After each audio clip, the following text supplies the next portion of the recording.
I think you've misunderstood. Nathan will be handling the financial direction of the expansion project. My father's words hung in the air between us, seeming to distort the familiar surroundings of his corner office into something alien and unrecognizable. The Milwaukee skyline beyond the window blurred as my vision narrowed, focusing entirely on his impassive face. Before we jump in, tell us where you're tuning in from, and if this story touches you, make sure you're subscribed, because tomorrow I've saved something extra special for you. Nathan? Nathan hasn't worked a day in the past 3 years. He doesn't even have a background in finance, I said, my voice unnaturally calm despite the earthquake happening inside me. Dad shuffled papers on his desk, avoiding my eyes. He's been going through a rough patch since his divorce. This is exactly what he needs to get back on his feet. Besides, he has an MBA. An MBA he never used, and I just spent 18 months securing a $10 million investment that saved this company. The tremor finally broke through in my voice, betraying the hurt and rage building inside me. Jennifer, that's enough. He used my full name, something he only did when he was shutting down a conversation. This is a family business, and sometimes family needs take priority over business decisions. Nathan needs this position. You already have a role here. The decision is final. I walked out of Taylor Precision Manufacturing in a daze. The company my grandfather had built from nothing. The company I'd just saved from bankruptcy with 18 months of non-stop work. The $10 million investment from Cartwright Industries had been my personal triumph, the culmination of countless presentations, late nights revising business plans, and high-stakes meetings where I'd put my entire reputation on the line. And my reward? Watching my father hand the financial directorship to my brother, who showed up to family dinners in wrinkled shirts, reeking of last night's whiskey and failure. The spring air felt too sharp in my lungs as I made my way across the parking lot to my sensible sedan. Milwaukee's industrial district stretched around me, familiar as my own reflection. I'd grown up in these buildings, spending summers as a teenager learning every aspect of our precision tool manufacturing business. Unlike Nathan, who'd always treated the family business as a fallback, a safety net he would never need, I called my best friend Vanessa the moment I pulled out of the parking lot. He did what? Vanessa's outrage was immediate and validating. Gave Nathan financial control of the expansion, after all the work I did to secure the investment. I navigated through the afternoon traffic on autopilot, muscle memory guiding me while my mind spun in disbelieving circles. That's insane, Jen. Nathan can barely manage his own checking account. Exactly what I said. So, what are you going to do? Her question hung between us as I stopped at a red light. What was I going to do? I was 32 years old, had an MBA from Northwestern, had spent the last 8 years pouring everything into Taylor Precision. My whole identity was wrapped up in that company. Every relationship I'd had in the past 5 years had fallen apart because I'd prioritized the business. I'd canceled vacations, missed friends' weddings, put off starting my own family, all for Taylor Precision. I don't know, I answered honestly. I just don't know. That night, I sat in my downtown apartment surrounded by industry reports and financial projections, the remnants of my investment campaign. Photos of 3 generations of Taylors hung on my walls, the manufacturing floor serving as backdrop to family milestones. In each one, my father's hand rested on Nathan's shoulder, while I stood slightly apart, always the responsible one, the reliable one, but never the favorite. My mother would have understood. Before cancer took her 5 years ago, she'd been my advocate, recognizing my passion for the business in a way my father never had. Your father sees too much of himself in Nathan, she'd once told me. All the potential, all the charm. He's blind to the fact that you're the one who inherited his work ethic, not Nathan. I poured myself a glass of wine and stared at my phone. The rational move would be to swallow my pride, go back tomorrow, and make the best of the situation. Keep Nathan from driving the company into the ground. Continue to be the responsible one. But a new, unfamiliar voice whispered inside me, "What if you didn't?" The thought was terrifying and exhilarating. I opened my laptop and pulled up an email I'd received 3 months ago from Marcus Patterson, the CEO of a manufacturing technology startup in Seattle. We'd met at an industry conference where I'd given a presentation on modernizing legacy manufacturing businesses. He'd been impressed, offering me a position on the spot. I'd declined, politely explaining my commitment to my family business. "The offer stands," he'd written in his follow-up. "Someone with your vision and drive is exactly what we need. Your family is lucky to have you." I typed a response before I could talk myself out of it. "Marcus, circumstances have changed. Is that position still available? I'd like to discuss details at your convenience." My finger hovered over the send button for a full minute before I finally pressed it. Then I opened another tab and started looking at apartments in Seattle. The next morning, I arrived at Taylor Precision early, as I had nearly every day for the past 8 years. The familiar hum of machinery greeted me as I walked through the production floor, nodding to employees who'd watched me grow up. I'd earned their respect through consistent hard work, unlike Nathan, who they rarely saw. "Morning, Ms. Taylor," called Frank, our longest-serving floor manager.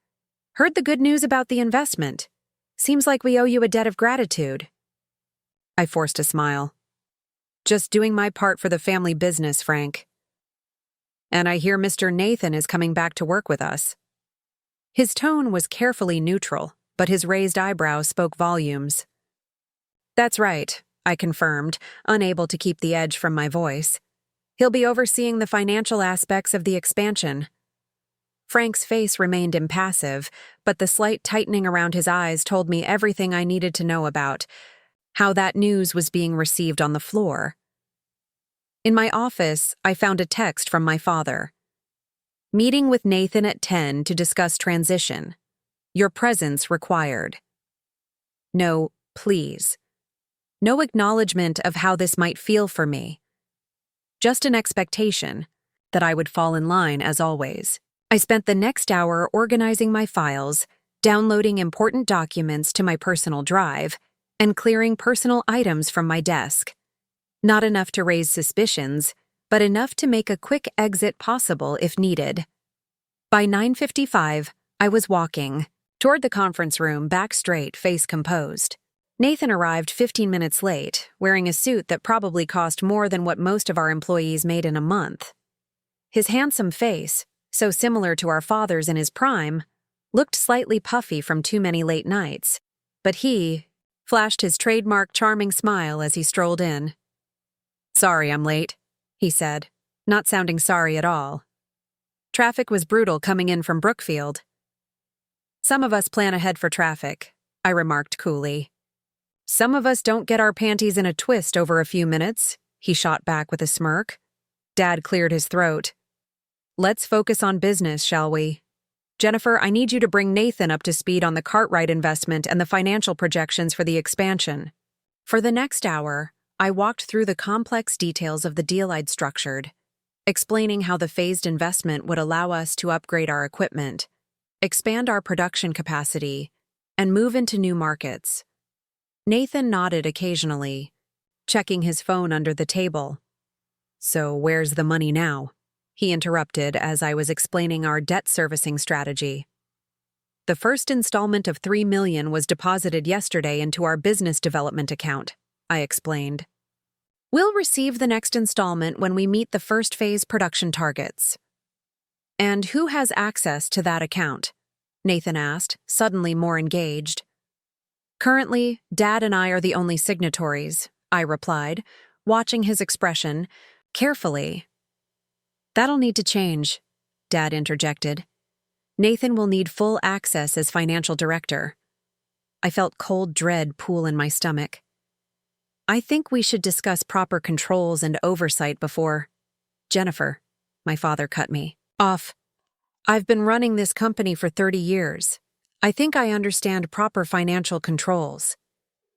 Preparing and narrating this story took us a lot of time, so if you are enjoying it, subscribe to our channel.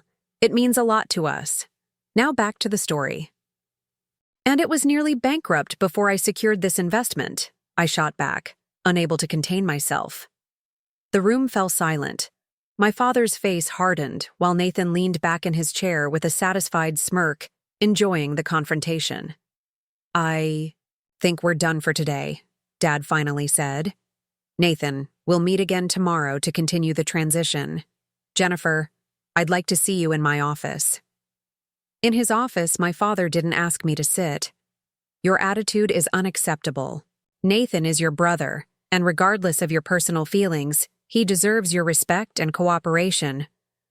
What about my respect, Dad? I've given everything to this company. I saved it from your mismanagement, and this is how you repay me? His face flushed with anger. Watch yourself, Jennifer. You may have brought in this investment, but I'm still the CEO, and I will not tolerate this kind of insubordination, family or not. You're right about one thing, I said quietly.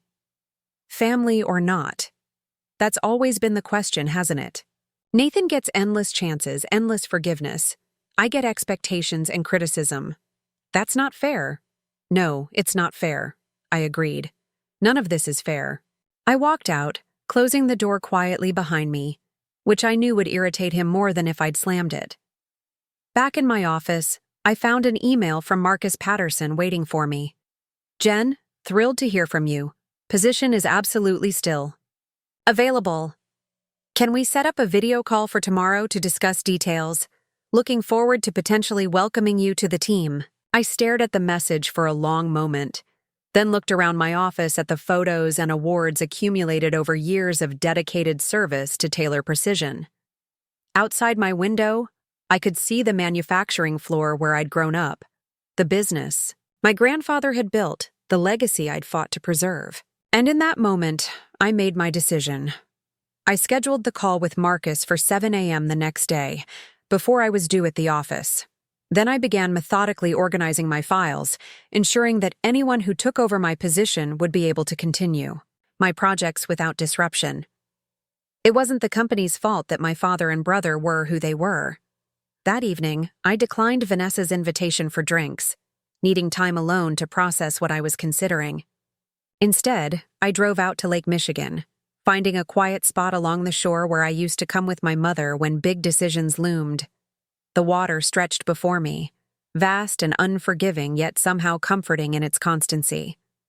My mother would have understood what I was feeling, the impossible position I was in. She had always encouraged me to define my own path, even as she supported my involvement in the family business. The company is important, Jen, she'd told me once, but it's not everything. Don't let it become your whole world. Had I listened? Or had I allowed Taylor Precision to consume me, to define me so completely that I couldn't imagine existence without it? My phone rang, displaying Nathan's name. I almost declined the call, but curiosity won out. What do you want, Nathan? Geez, nice greeting, he replied, the sound of a sports bar evident in the background. Just wanted to clear the air after today. No hard feelings, right? This arrangement can work for both of us. How exactly does this work for me?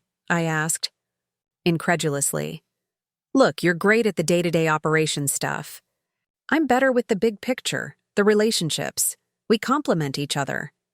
You haven't been involved in the business for years, Nathan. You have no relationships to speak of in this industry. He laughed, the sound grating against my nerves. That's where you're wrong, sis. Dad and I have been talking about this for months. Why do you think Cartwright finally agreed to the investment?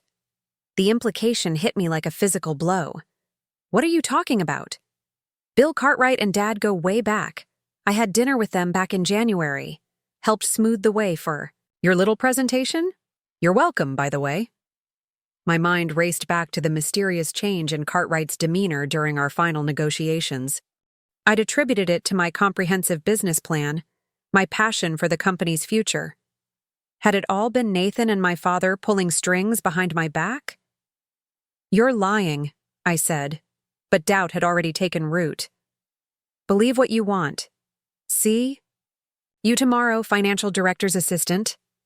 He hung up with a chuckle. I sat in my car until the lake disappeared into darkness, the lights of Milwaukee twinkling in the distance. If what Nathan said was true, and his smugness suggested it might be, my greatest professional achievement had been at least partially engineered by my father and brother. The thought made me physically ill. By the time I arrived home, my decision was made. The next morning, I woke before dawn and dressed carefully in my most professional outfit. At 7 a.m. sharp, I sat at my dining table and connected to the video call with Marcus Patterson. His face appeared on screen, Seattle's iconic Space Needle visible through the window behind him. Jennifer, great to see you again, even virtually. I've been following the news about Taylor Precision's new investment. Congratulations on that achievement. Thank you, Marcus.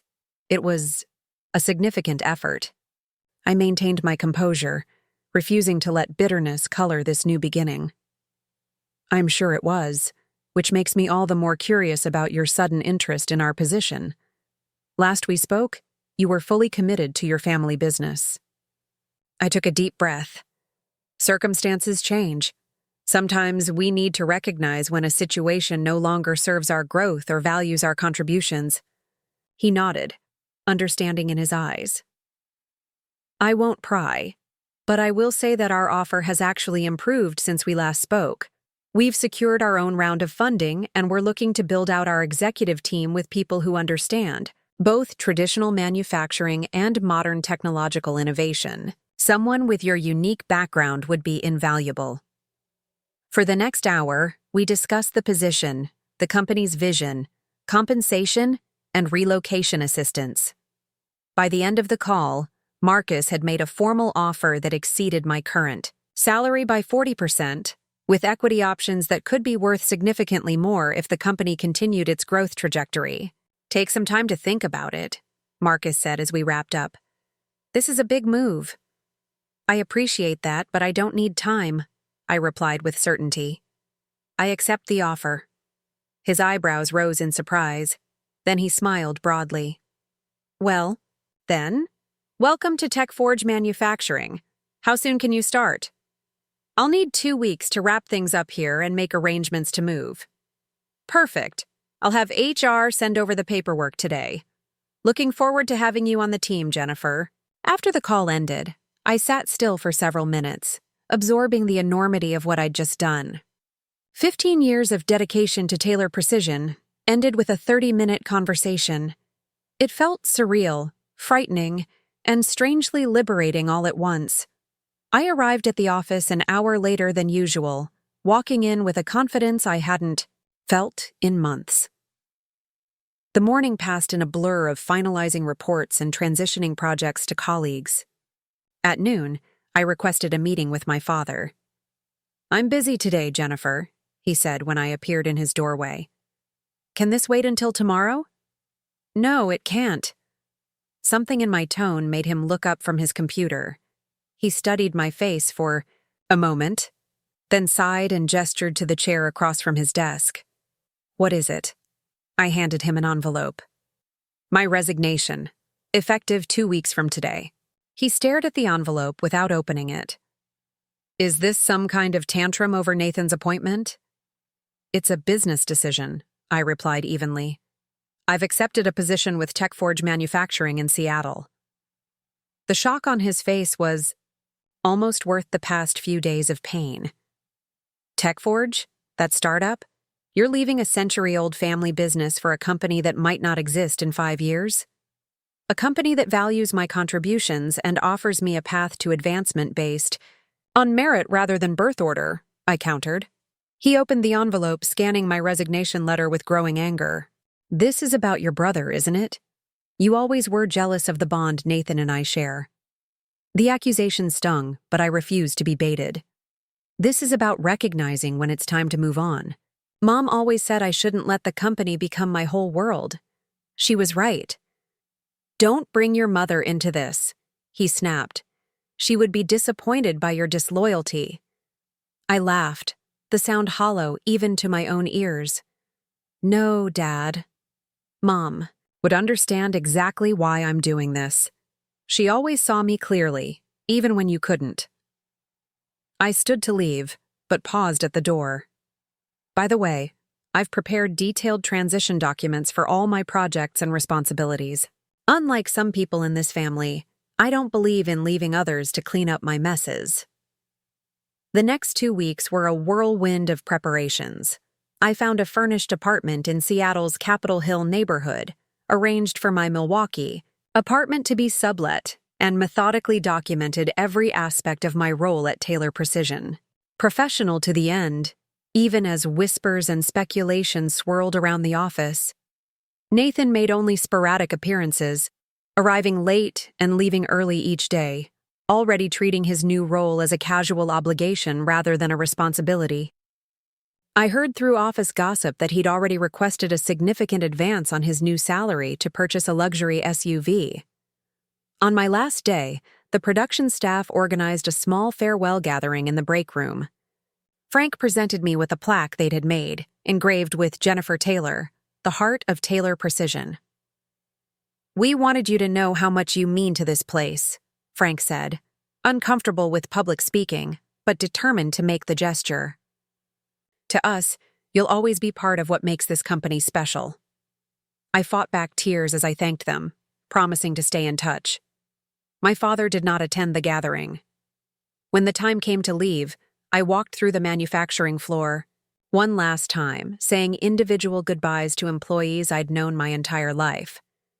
The familiar smells of metal and machine oil, once so comforting, now felt like a chapter closing.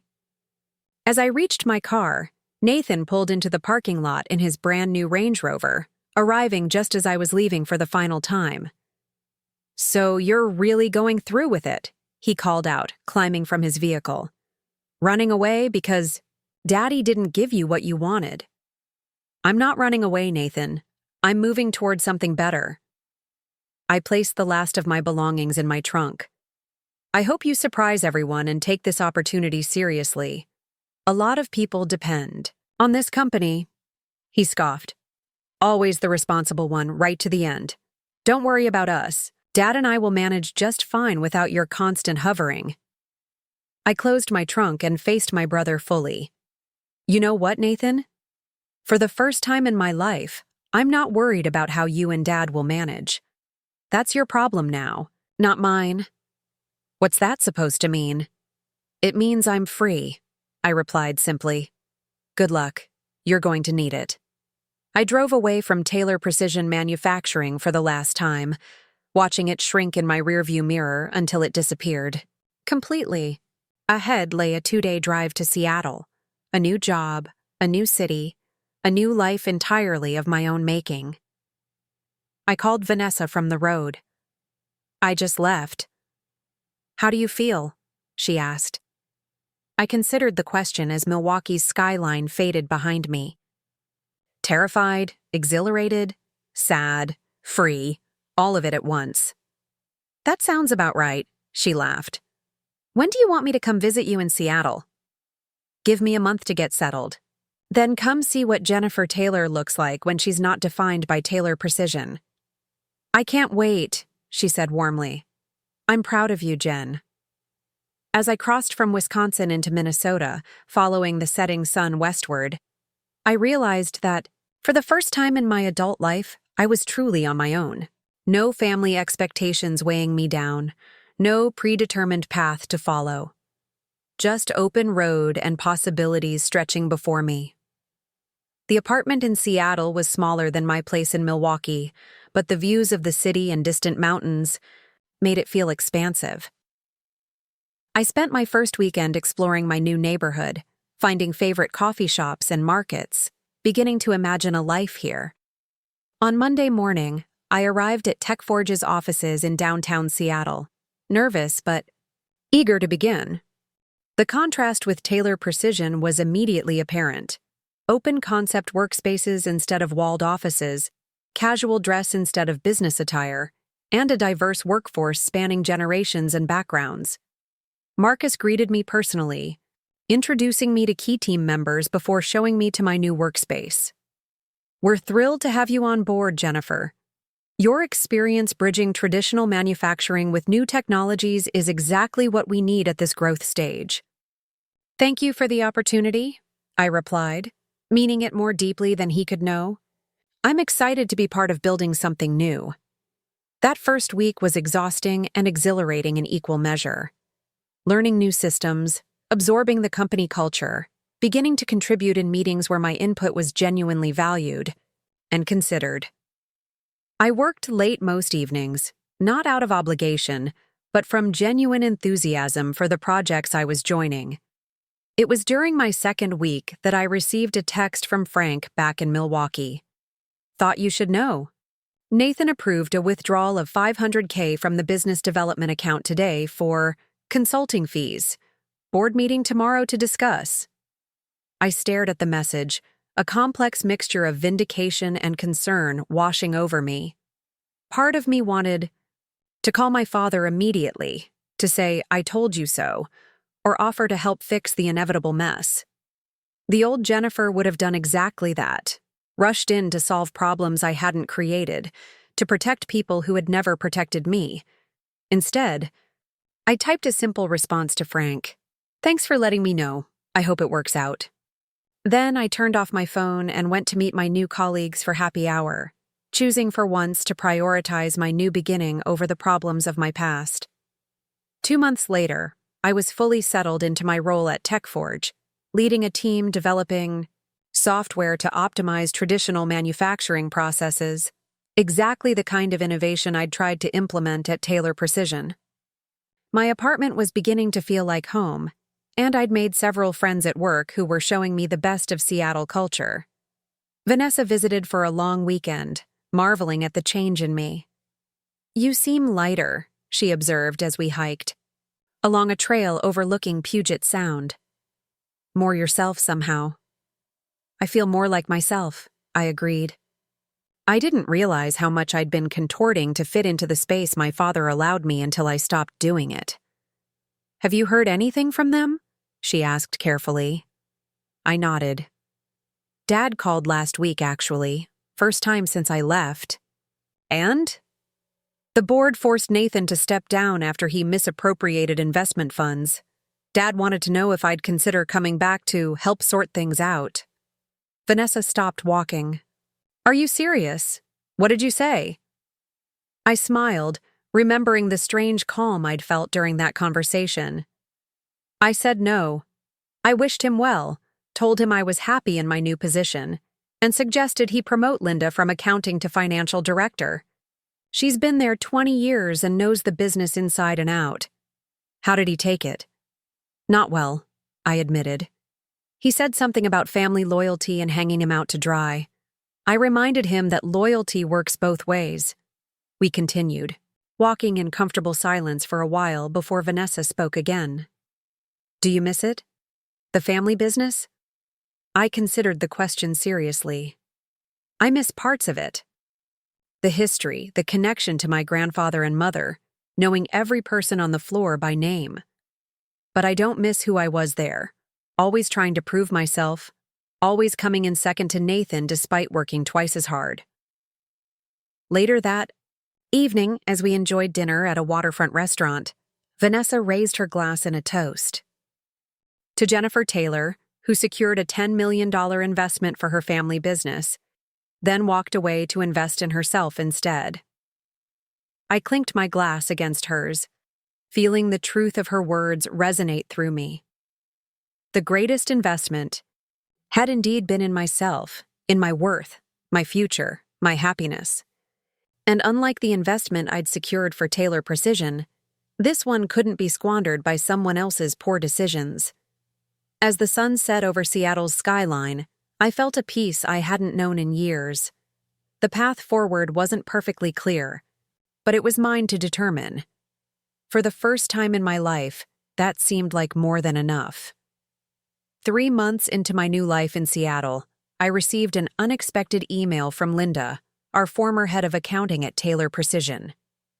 Financial situation deteriorating rapidly. Nathan made several unauthorized transfers to personal accounts. Board called emergency meeting. Your father suffered minor heart attack from stress. He's stable now. Thought you should know. I read the message 5 times, sitting motionless at my desk in TechForge's open concept office while colleagues bustled around me. The Seattle rain tapped against the floor-to-ceiling windows, creating a soothing counterpoint to the turmoil inside. Me? My first instinct was to book the next flight to Milwaukee, to rush back and fix everything. The response that had been conditioned into me since childhood. Instead, I closed my laptop and walked to Marcus's office. "Everything okay?" he asked, looking up from his desk. "You look like you've seen a ghost." "Family emergency," I said simply. "My father's in the hospital. I may need a few days." Marcus's face softened with concern. "Take whatever time you need, Jennifer. We'll handle things here." On the flight to Milwaukee, I considered what awaited me. The business my grandfather had built from a single lathe in his garage, the legacy my mother had cherished, was likely in shambles. My father, for all his faults, was lying in a hospital bed. And Nathan, I couldn't even begin to process my feelings about Nathan. Vanessa met me at the airport, her familiar face a welcome sight after months away. "How bad is it?" I asked as we walked to her car. She grimaced. "The business or your father?" "Both. Your dad's stable. Mild heart attack. But the doctors say he should make a full recovery with medication and lifestyle changes." She hesitated before continuing. "The business is another story. Nathan withdrew nearly $2 million over 6 weeks, claiming consulting fees and expansion expenses. When the board finally caught on and demanded documentation, he couldn't produce any. He's facing potential criminal charges." I leaned back against the headrest, closing my eyes. "And the Cartwright investment?" "Most of it's gone. They're threatening to pull the remaining installments and sue for breach of contract." The familiar Milwaukee skyline appeared through the windshield as we approached downtown, the Taylor Precision Building visible among the larger structures. For a moment, I was transported back to childhood drives with my father, his voice filled with pride as he pointed out our building among the city's landmarks. "Where should I drop you?" Vanessa asked, interrupting my thoughts. "Hospital or the office?" I considered for a moment. Hospital first. Aurora St. Luke's Medical Center loomed large and institutional as we pulled into the parking structure. I'd been here too many times before, when my mother was undergoing cancer treatments, when my grandfather suffered the stroke that eventually took him. Hospitals had a way of stripping away pretense, reducing people to their essential selves, in harsh fluorescent lighting. My father's private room was quiet, except for the rhythmic beeping of monitors. He looked smaller somehow, diminished against the white sheets, his usually immaculate hair disheveled. His eyes were closed, but opened, as I approached the bed. "Jennifer." His voice was rough from disuse. "You came." "Of course I came." I set my bag down and took the chair beside his bed. "Nathan said you wouldn't." He adjusted himself slightly, wincing. "Said you'd abandoned the family for good." The familiar anger flared, but I tamped it down. "Nathan says a lot of things. Dad, most of them aren't true." My father looked away, his profile sharp against the window light. "He's disappeared. Took what was left in his accounts and vanished 3 days ago. Police are looking for him." I wasn't surprised, but the confirmation still stung. "How much did he take in total?" "Nearly $3 million. He said it flatly, as if the amount was too enormous to carry emotional weight. Plus the Porsche he leased on the company account, and a condo in Florida, apparently. $3 million, I echoed.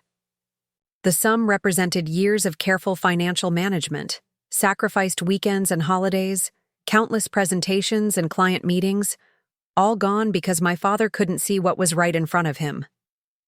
"The board wants me to step down." He turned back to face me, his eyes watery but proud. 35 years building on what my father started, and they want me out. "Can you blame them?"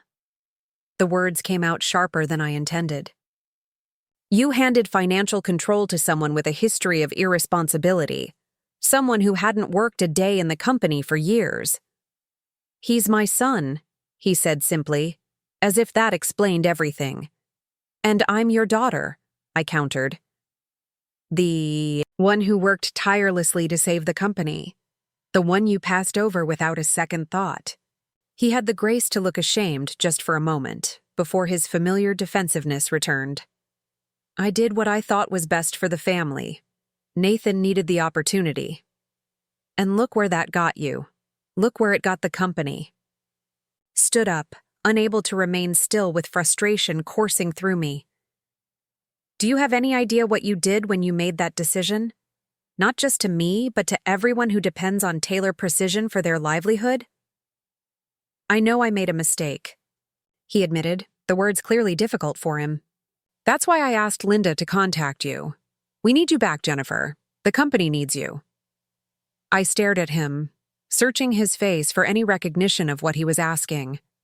After dismissing my contributions, after elevating Nathan at my expense, after driving me to uproot my entire life, he expected me to simply return and fix his mistakes. I have a job in Seattle, I said finally. A good one, with people who value my contributions. This is your family's company, he insisted, a hint of the old commanding tone returning despite his weakened state. Your grandfather would expect you to step up in a crisis. Don't, I warned, my voice low. Don't use Grandpa against me. He built this company by recognizing talent and rewarding hard work. He would never have put Nathan in charge of finances. My father looked away again, unable to contest this truth. I'll help, I said after a long silence. But not as an employee, and not permanently. I'll consult for 6 weeks to help stabilize the situation. After that, I'm going back to Seattle. Relief washed over his features, quickly replaced by the calculation I'd seen throughout my childhood whenever he was determining how to get his way. The board won't accept an external consultant for financial restructuring. They want family leadership they can trust. Then the board can speak with me directly, I replied. Those are my terms, Dad. Take them or leave them. He studied me with new eyes, perhaps seeing for the first time that I was no longer the daughter desperate for his approval. You've changed, he observed quietly. Yes, I agreed. I have. The next morning, I walked into Taylor Precision Manufacturing for the first time since my departure. The security guard at the front desk did a double take when I presented my ID. Ms. Taylor, we didn't know you were coming back. Just temporarily, Joe, I clarified, signing the visitor log. Here to help sort out some issues. The manufacturing floor looked the same. The familiar hum of machinery, the organized chaos of production. Several longtime employees nodded or waved as I passed, their expressions a mixture of surprise and relief. Frank intercepted me before I reached the executive offices. Never thought I'd see you walk through those doors again, he said, his weathered face breaking into a genuine smile. Good to have you back, even if it's just to clean up the mess. Good to see you too, Frank. How bad is it on the floor? He glanced around before lowering his voice. We're operating at 60% capacity. Parts shortages, delayed maintenance on key equipment. There's talk of layoffs if things don't turn around by month's end. I nodded, absorbing this information. I'm meeting with the board in 30 minutes. Is there anything specific I should know before I go in? Just that morale's in the gutter. Your brother didn't exactly inspire confidence, and there have been rumors about closure for weeks. People are scared, updating resumes. He hesitated, then added, Your father keeping things so close to the vest didn't help. Nobody knew how bad. It was getting until it was almost too late. Transparency will be my first priority, I promised. No more secrets. The boardroom fell silent as I entered, 8 pairs of eyes tracking my movement to the empty chair at the far end of the table. I recognized most of the faces. Long-term investors, a few industry partners, my father's college friend who'd been on the board since before I was born. The only person I didn't recognize was a sharp-featured woman in her 50s, her silver hair pulled back in a severe bun. "Ms. Taylor," began Howard Winters, the board chairman. "Thank you for joining us on such short notice. I believe you know everyone except Gloria Patterson from Cartwright Industries." My stomach dropped. Marcus Patterson's mother. I'd met her briefly at the industry conference where I'd first connected with her son. She gave no sign of recognizing me, her expression coolly professional. "I understand you're offering your services as a consultant to help us navigate the current crisis," Howard continued. "While we appreciate the gesture, the board has concerns about bringing in external help at this juncture, especially given the sensitive nature of the financial improprieties." "I'm hardly external," I pointed out. "I worked at this company for 15 years. I know its operations intimately, and until 3 months ago, I managed the very investment that's now in jeopardy." "And yet you left," noted Gloria Patterson, speaking for the first time. "Rather abruptly, as I understand it, just before financial oversight of the expansion project was transferred to Nathan Taylor." There it was, the implication hanging in the air. Had I known what my brother would do? Had I abandoned ship knowing it would sink? "I left because my contributions were consistently undervalued," I stated plainly. "I secured the Cartwright investment through 18 months of diligent work, creating a business plan that would have transformed this company. When my father appointed my unqualified brother to oversee that investment instead of me, I chose to pursue opportunities elsewhere. I did not anticipate Nathan's actions, but I can't say I'm surprised by them either." Gloria's eyebrows rose slightly at my candor. The other board members exchanged glances. "What exactly are you proposing?" Howard asked after a moment. "A 6-week restructuring consultation. I'll work with your financial team to identify all unauthorized transactions, create a recovery plan, and establish proper controls to prevent future misappropriation. I'll also develop a revised business plan that might salvage what remains of the Cartwright relationship." I nodded toward Gloria, all while maintaining my position at TechForge Manufacturing in Seattle. "TechForge?" Gloria repeated, recognition flickering in her eyes. "Marcus Patterson's company?" "Yes. I'm their director of implementation strategy." A ghost of a smile touched her lips. "Interesting." Howard leaned forward, fingers steepled. "And what would you expect in terms of compensation for this consultation?" "Market rate for financial restructuring services," I replied evenly. "Plus, expenses for commuting between Seattle and Milwaukee during the 6-week period." "That seems reasonable," Gloria interjected before Howard could respond. "Though I'd suggest we include performance incentives tied to recovery of misappropriated funds." Howard looked surprised at her support. "You're in favor of this arrangement, Mrs. Patterson? Given Cartwright's substantial stake in our expansion, I would have thought you'd want someone with more continuity." "What I want," Gloria said precisely, "is competence and transparency. Ms. Taylor has demonstrated both in her previous dealings with Cartwright Industries. The fact that she's willing to put her reputation on the line to salvage this situation speaks volumes." The tension in the room shifted, other board members nodding in tentative agreement. "There is one condition," I added, seeing the momentum turning in my favor. "Complete autonomy in financial decisions during the restructuring. Period. No interference from management, including my father." This provoked murmurs around the table. Howard frowned. "Richard Taylor is still CEO of this company, despite his current medical leave."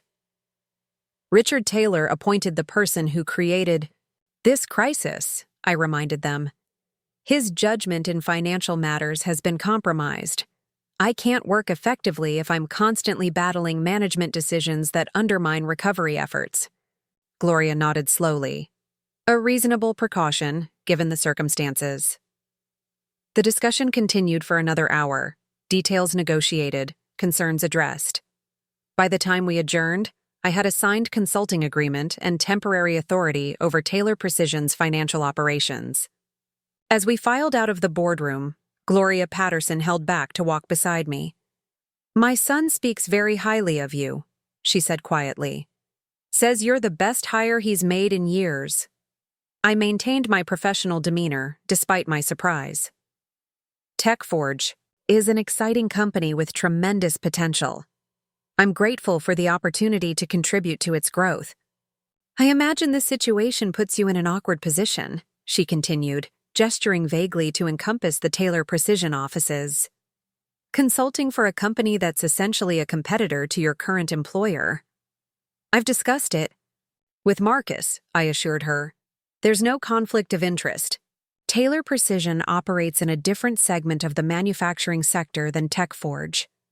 She studied me for a moment, then nodded.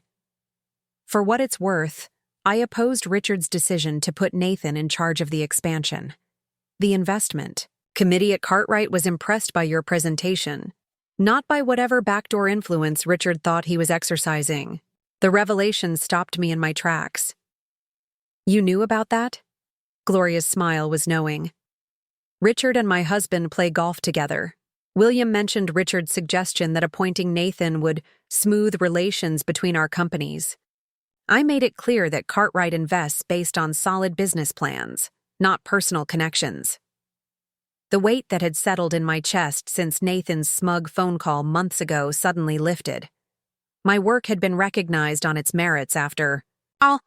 The investment had been secured through my efforts, not my father's interference. "Thank you for telling me that," I said sincerely. "Truth is valuable," she replied simply, "especially when it's been in short supply." The following weeks were among the most demanding of my professional life. Monday through Thursday, I worked remotely for TechForge from a temporary office at Taylor Precision, carefully segregating my time and responsibilities. Fridays through Sundays, I flew back to Seattle, maintaining my presence and momentum on key projects there. The damage Nathan had done was extensive and meticulously concealed. With Linda from accounting at my side, I traced a labyrinth of fraudulent invoices, shell companies, and manufactured expenses. My brother had been siphoning funds from the company for years, long before the Cartwright investment created a larger pool to steal from. "How did no one catch this?" I asked Linda, as we pored over bank statements late one evening, takeout containers pushed to the side of the conference table. She looked uncomfortable. "Your father discouraged too much scrutiny of Nathan's expenses, said it was family business and to route approvals through him directly." The revelation shouldn't have surprised me, but it did. Even after I left, when Nathan officially took over financial direction? "Especially then," Linda confirmed. Richard was adamant that Nathan needed space to find his footing without being micromanaged. I rubbed my temples, fighting a growing headache. "And the board never questioned this?" "The board only sees quarterly reports. By the time the numbers reached them, everything had been sanitized." She hesitated before adding, "Your father can be very persuasive when he wants to be." That was an understatement. Richard Taylor had built his career on charm and confidence, qualities that Nathan had inherited in abundance. Those same qualities had enabled both men to operate without the scrutiny that would have been applied to anyone else, including me. The realization hit with sudden clarity. I had always been held to a higher standard precisely because I lacked the effortless charisma that father and son wielded so effectively. My work had been questioned, examined, critiqued at every turn, forcing me to be meticulous, thorough, unassailable in my performance. It was that very scrutiny that had made me effective, that had developed the skills now allowing me to unravel Nathan's financial shell game. "We need to restructure the entire approval process," I told Linda, a new energy infusing my voice.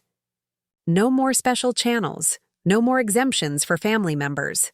Every expenditure over $5,000 requires dual authentication, regardless of who initiates it." She nodded, relief evident in her expression. "I've been wanting to implement something like that for years. Now's your chance, I said firmly. Draft the policy tonight. We'll present it to the board tomorrow. The board meeting the next day was tense but productive. I presented our findings to date. Approximately $2.4 million identified as fraudulently diverted, with the potential for more still hidden in creative accounting. I outlined the new financial controls we were implementing and the recovery strategy for salvaging the Cartwright expansion. We've located approximately $800,000 in recoverable assets, I explained. Nathan's Milwaukee condo, the Porsche, and several investment accounts he apparently forgot to empty before disappearing. That still leaves over $1.6 million unaccounted for, observed Howard Winters. How do you propose we address that shortfall? I took a deep breath. We have 3 options. First, we can downsize the expansion significantly, focusing only on the highest yield improvements to our manufacturing lines. Second, we can seek additional investment, though that would mean diluting current shareholder equity. Or third, I hesitated, knowing this option would be the most controversial. We can sell our patent portfolio for the next-generation precision tooling designs. The room erupted in objections, just as I'd anticipated.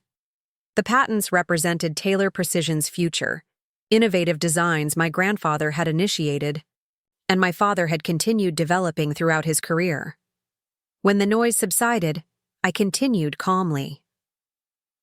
I don't personally recommend the third option. Those patents are this company's most valuable intellectual asset. But full transparency requires I present all viable alternatives. Gloria Patterson, who had remained silent until now, leaned forward. There may be a fourth option. All eyes turned to her. Cartwright Industries is still interested in the core expansion concept that Jennifer originally presented. What if we restructured the investment as a joint venture rather than a capital infusion? Cartwright would contribute the remaining $7 million directly to specific expansion projects, maintaining separate accounting and oversight, while Taylor Precision would contribute its technical expertise and production capacity. The proposal was unexpected and intriguing. It would mean giving up some control, but would salvage the expansion without requiring asset sales or dramatic downsizing. That would be contingent, of course, Gloria continued, on Jennifer remaining involved in an oversight capacity for the duration of the joint venture implementation. And there it was, the string attached. I kept my expression neutral despite the surprise. As I've made clear, my primary commitment is to TechForge manufacturing in Seattle. I'm only here as a temporary consultant. Gloria nodded. I understand. However, Cartwright's confidence in this venture was largely based on your business plan and presentation. If we're to restructure rather than withdraw completely, we need assurance that your vision will guide implementation, even if remotely. The board members were watching me intently, hope mingling with uncertainty in their expressions. They needed this deal, needed Cartwright's continued involvement to keep Taylor Precision viable. I would need to discuss this with my current employer, I said carefully. There may be arrangements we could make for limited ongoing consultation, but I can't commit to anything without speaking to Marcus first. Of course, Gloria agreed smoothly. Take whatever time you need. Cartwright is prepared to delay our final decision until you've had those conversations. As the meeting adjourned, I found myself in the strange position of holding my family. Company's fate in my hands, the exact position I'd worked toward for years, achieved only after walking away entirely. Back in my temporary office, I called Marcus, explaining the situation as factually as possible. Let me get this straight, he said when I'd finished. Cartwright wants you to oversee their joint venture with Taylor Precision while continuing. Your role at TechForge? In some capacity, yes. The details would need to be worked out. And this is Gloria Patterson's suggestion? He sounded both impressed and suspicious. My mother doesn't usually involve herself this directly in investment structures. She seems to have taken a particular interest in this situation, I acknowledged, choosing my words carefully. Perhaps because of our connection. Marcus was quiet for a moment. Mom has always had an eye for talent. And for leverage. Another pause. How do you feel about this, Jennifer? After everything your father put you through, do you even want to remain involved with Taylor Precision? The question cut to the heart of my tangled emotions. Did I want ongoing connection to the company that had simultaneously shaped my identity and diminished my worth?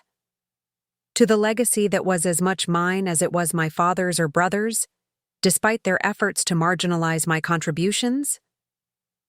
It's not about what I want, I hedged.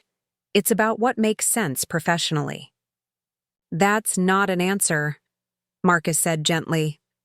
What do you want, Jennifer? The directness of his question caught me off guard. In the Taylor family, personal desires had always been secondary to company needs, individual fulfillment sacrificed for collective legacy. No one had asked what I wanted in years, perhaps ever. I began, then stopped, surprised by the emotion welling up. I want to finish what I started. The expansion plan was mine, something I believed in, something that could transform Taylor Precision for the better. Part of me wants to see it through, even from a distance. I took a deep breath.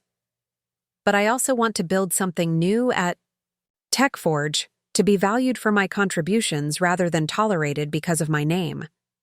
Who says you can't do both? Marcus suggested. We could structure a formal partnership between TechForge and Taylor Precision, with you as the liaison. Your work on manufacturing optimization software at TechForge directly applies to what Taylor's trying to accomplish. The elegant solution took me by surprise. You'd be willing to consider that? Jennifer, I hired you because you understand both traditional manufacturing and technological innovation. This situation, while unorthodox, actually highlights exactly why you're valuable to TechForge. We've been looking for established manufacturing partners to beta test our systems. Taylor Precision could be ideal, especially with someone who knows both companies intimately coordinating the effort. For the first time in weeks, I felt genuine hope unfurling. Not the desperate determination that had driven my crisis management, but actual optimism about a future that integrated rather than abandoned my past. I'll need to discuss this with the board here, I cautioned, and with Gloria Patterson. Do that, Marcus agreed. And Jennifer? Whatever you decide, your position at TechForge is secure. This is an opportunity, not an ultimatum. The simple reassurance meant more than he could know. Throughout my career at Taylor Precision, every opportunity had come with unspoken conditions, every achievement shadowed by implicit threats of what would happen if I didn't maintain perfect performance. Marcus's straightforward support was still unfamiliar, but increasingly precious. That evening, I visited my father at his home, where he was recovering under the watchful eye of a home health nurse. He looked better than he had in the hospital, some color returning to his face, though fatigue still lined his features. The board says you've been working miracles, he said as I settled into a chair beside his recliner. Found most of what Nathan took, restructured the Cartwright deal. Not miracles, I corrected. Just solid financial management. Something the company should have prioritized years ago. He acknowledged this with a slight nod. Gloria Patterson seems impressed with you. Says you remind her of herself at your age. Coming from Gloria, that was high praise indeed. She's made an interesting proposal, I said, watching my father's reaction carefully as I outlined the joint venture concept. His expression cycled through surprise, calculation, and finally tentative approval. It's unorthodox, but it might be our best option under the circumstances. He hesitated before adding, it would mean you staying involved with Taylor Precision, even from Seattle. In a limited capacity, I clarified, and potentially as part of a formal partnership between Taylor Precision and TechForge. TechForge? He repeated, testing the name. I looked them up, after you left. Impressive operation, cutting edge. Very different from what we do here. The acknowledgement of my new company, however grudging, was unexpected. Different but complementary, I suggested. Their software could optimize Taylor Precision's production processes, increasing efficiency by an estimated 20%. My father's eyes sharpened with interest, the businessman in him responding to numbers, to potential profit. 20% would offset much of what Nathan took over time. Exactly. We sat in silence for a few moments, the grandfather clock in the hallway, a Taylor family heirloom, ticking steadily. I was wrong, my father said finally, the words clearly difficult for him. About Nathan, about you, about a lot of things. I waited, knowing from lifelong experience how rare this kind of admission was from Richard Taylor. You were always the one who should have taken over, he continued, his voice rough with emotion. I just couldn't see it, or didn't want to. Nathan was so much like me, or how I saw myself, that I was blind to his faults. And you were so much like your mother, steady, intelligent, thorough, that I took your contributions for granted. The comparison to my mother, meant as a belated compliment, struck a deep chord. Mom would have seen through Nathan in a heartbeat, I said softly. A sad smile touched his lips. She did. Warned me about his financial irresponsibility years ago. I didn't listen then either. Another silence fell between us, heavy with decades of misaligned expectations and missed connections. This partnership you're proposing, he said eventually. It would keep you connected to Taylor Precision without requiring you to give up what you're building in Seattle. That's the idea. He nodded slowly. It's a good solution. Creative, forward-thinking. He met my eyes directly. Your grandfather would have approved. The words, so long desired and now finally offered, washed over me with surprising gentleness.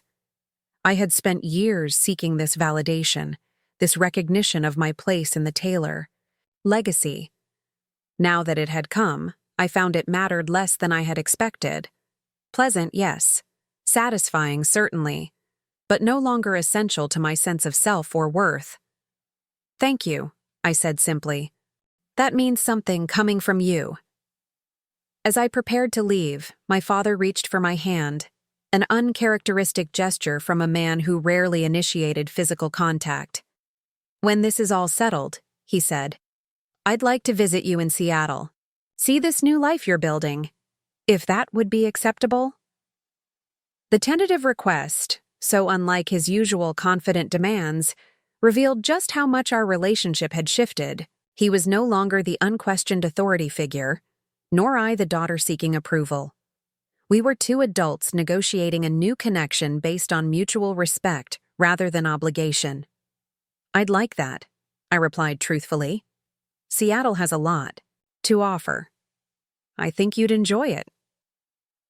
Driving back to my hotel, I reflected on the strange journey that had brought me to this crossroads.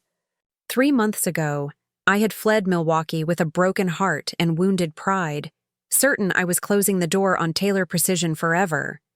Now I was potentially forging a new connection between my past and future, not returning to what had been, but creating something entirely new that honored both. My phone chimed with a text from Vanessa. Dinner tonight to celebrate? Heard through the grapevine that Cartwright's back on board thanks to you. I smiled, typing back. Absolutely. 8 p.m. at Elsa's? Lots to tell you. As the Milwaukee skyline glowed in the evening light, I felt a sense of completion that had nothing to do with returning to Taylor Precision and everything to do with transcending it. The family business would always be part of my story, but it no longer defined the boundaries of my potential or the measure of my worth. I had secured a $10 million investment for our family business, then watched my father name my unemployed brother as financial director. But that was no longer the end of my story, just the catalyst for a new beginning that was proving more rewarding than I could have imagined. 6 months after the crisis at Taylor Precision, I stood at the window of my Seattle apartment, watching rain cascade down the glass while the Space Needle appeared and disappeared through shifting fog. My phone buzzed with a calendar reminder. Taylor TechForge Quarterly Review, 1 p.m., video conference. The regular meeting had become a fixture in my schedule, a tether connecting my new life to my old one. The partnership Marcus and I had crafted between the companies had exceeded everyone's expectations. Taylor Precision's manufacturing processes had been optimized using TechForge's software, leading to a 26% increase in efficiency, even better than my initial projections. The Cartwright investment, restructured as a joint venture, had funded modernization of the Milwaukee plant while preserving the Taylor family's controlling interest. And my father, gradually recovering from his heart attack, had implemented most of the governance reforms I'd recommended, including appointing Linda as permanent CFO. Nathan remained a ghost, occasionally spotted in Palm Beach or Vegas, but never returning to face the consequences of his actions. The company had recovered about half of what he'd stolen through asset seizures and legal action. The remainder had been written off as a painful lesson in proper oversight, one that Taylor Precision would never need to learn again. My own role had evolved from crisis manager to strategic advisor, connecting two companies that might never have collaborated without my singular experience bridging traditional manufacturing and technological innovation. My weekly video conferences with the Taylor team had become less about damage control and more about future opportunities, my relationship with my father shifting from antagonistic to cautiously collaborative. Taylor TechForge integration looks solid, Marcus said, reviewing our quarterly numbers during our morning check-in. Your father's team has been surprisingly adaptable for an old-school manufacturing operation. I smiled, remembering my father's initial resistance to TechForge's cloud-based monitoring systems. They had a good incentive to change. The alternative was bankruptcy. True, but many companies in that position would have folded rather than transform. Marcus closed the financial summary on his tablet. Speaking of transformation, have you given any more thought to the Boulder project? The Boulder project was TechForge's first major expansion, a new development center in Colorado focused on artificial intelligence applications for manufacturing. Marcus had asked me to lead the initiative, a significant promotion that would shape the company's future direction. I'm still analyzing the numbers, I hedged, though we both knew my hesitation wasn't about finances. It's a big commitment. 3 years minimum, Marcus confirmed. Building a team from scratch, establishing partnerships with the university research departments, creating something entirely new. He studied me thoughtfully. It's exactly the kind of challenge you excel at, Jennifer. It would mean less involvement with Taylor Precision, I pointed out. The joint venture agreement specifies my personal oversight. Marcus shrugged. Agreements can be amended if all parties consent. The real question is whether you're ready to step fully into your future, or if you're still feeling obligated to your past. His gentle probe hit closer to home than I wanted to admit. For months, I'd maintained a careful balance between my commitment to TechForge and my ongoing connection to Taylor Precision. The arrangement had seemed ideal, allowing me to build my new career while preserving my family legacy. But lately, I'd begun to wonder if I was limiting myself, trying to exist in two worlds instead of fully committing to either. I'll have an answer for you by the end of the month, I promised, after the quarterly review. The video conference that afternoon connected my Seattle office with the Taylor Precision boardroom in Milwaukee. My father sat at the head of the table, noticeably thinner since his heart attack, but with the same commanding presence. Linda was beside him, tablet and financial reports arranged precisely before her. Gloria Patterson represented Cartwright Industries, her silver hair gleaming under the fluorescent lights. Production targets for Q2 exceeded projections by 12%, Linda reported, sharing her screen to display a series of charts. Material costs have stabilized after last quarter's spike, and labor efficiency continues to improve as staff become more familiar with the new systems. Impressive numbers, Gloria commented. The joint venture is outperforming our expectations on nearly every metric. My father nodded, looking satisfied. Jennifer's implementation strategy has proven remarkably effective. The integration of TechForge's monitoring software with our existing processes was far smoother than I anticipated. The acknowledgement, delivered in a professional tone without a hint of the personal tension that had characterized our relationship for decades, represented how far we'd come. Richard Taylor had never been one to admit mistakes or acknowledge others' contributions. That he could now do both, particularly regarding his daughter, showed genuine growth. Marcus and I were just discussing next steps this morning, I said, transitioning to the forward-looking portion of our agenda. Based on the success of the initial implementation, we're recommending deployment of TechForge's predictive maintenance module across all production lines. Cost? My father asked immediately, old habits resurfacing. Approximately 15% less than budgeted for the current maintenance program, I answered smoothly. With estimated downtime reduction of 30%. The ROI calculation is on page 12 of the report I sent yesterday. He flipped through his papers, finding the relevant analysis. Impressive, he murmured, scanning the numbers. Linda, your thoughts? The figures are solid, she confirmed. Jennifer and I went through them in detail last week. I'm comfortable recommending implementation. Cartwright concurs, Gloria added. This is precisely the kind of optimization we envisioned when we restructured the investment. My father looked up from the report, his expression thoughtful. It seems we have consensus then. He paused, then added, Jennifer, when would you be available to oversee the implementation? In person? Some aspects of this rollout would benefit from your direct involvement? The request caught me off guard. I'd been conducting all my Taylor precision work remotely for months, with occasional video walkthroughs when physical presence was necessary. An in-person implementation would require at least 2 weeks in Milwaukee. Time. That would pull me away from increasingly important projects at TechForge, including preparation for the Boulder initiative. I'll need to coordinate with my schedule here, I said carefully.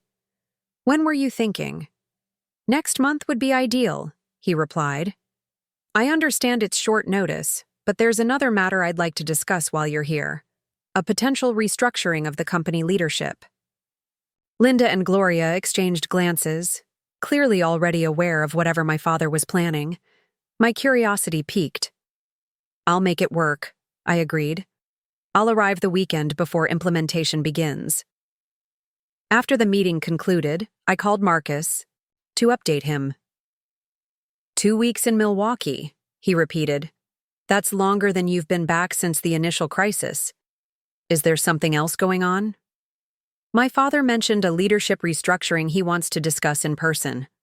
I hesitated, uncertain how to interpret the cryptic comment. It could be nothing, but Richard Taylor doesn't discuss leadership changes unless they're significant, Marcus finished for me. And he wants you physically present for the conversation. Exactly. Could he be retiring? Bringing you back to run the company? The question sent an unexpected jolt through me, part alarm, part long-buried desire. I doubt it. He's recovering well from the heart attack, and Taylor? Precision is his life. Besides, I've made it clear I'm committed to TechForge. Have you? Marcus asked mildly. Because from where I sit, you've been carefully maintaining connections to both companies, which is completely understandable given your history. But it might have sent mixed signals about your long-term intentions. His observation was uncomfortably perceptive.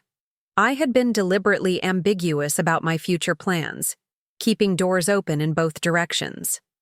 The Taylor TechForge partnership had enabled this balancing act, allowing me to contribute significantly to both companies without fully committing to either. I should decline the Boulder project until after this Milwaukee trip, I suggested. Once I understand what my father is planning, I'll have a clearer picture of my options. Marcus shook his head. That's exactly the indecision I'm talking about, Jennifer. You're still letting Taylor Precision dictate your timeline, your choices. At some point, you need to decide what you want, regardless of what your father might offer. His words stung because they contained truth I'd been avoiding. Despite all my progress in establishing independence, I was still orbiting the gravitational pull of Taylor Precision, adjusting my trajectory based on my father's movements. You're right, I admitted.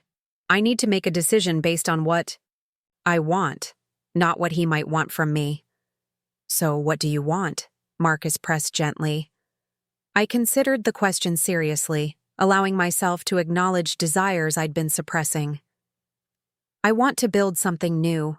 I want to lead the Boulder Project, to shape a division from the ground up based on my vision and values. Then tell me that officially, Marcus urged.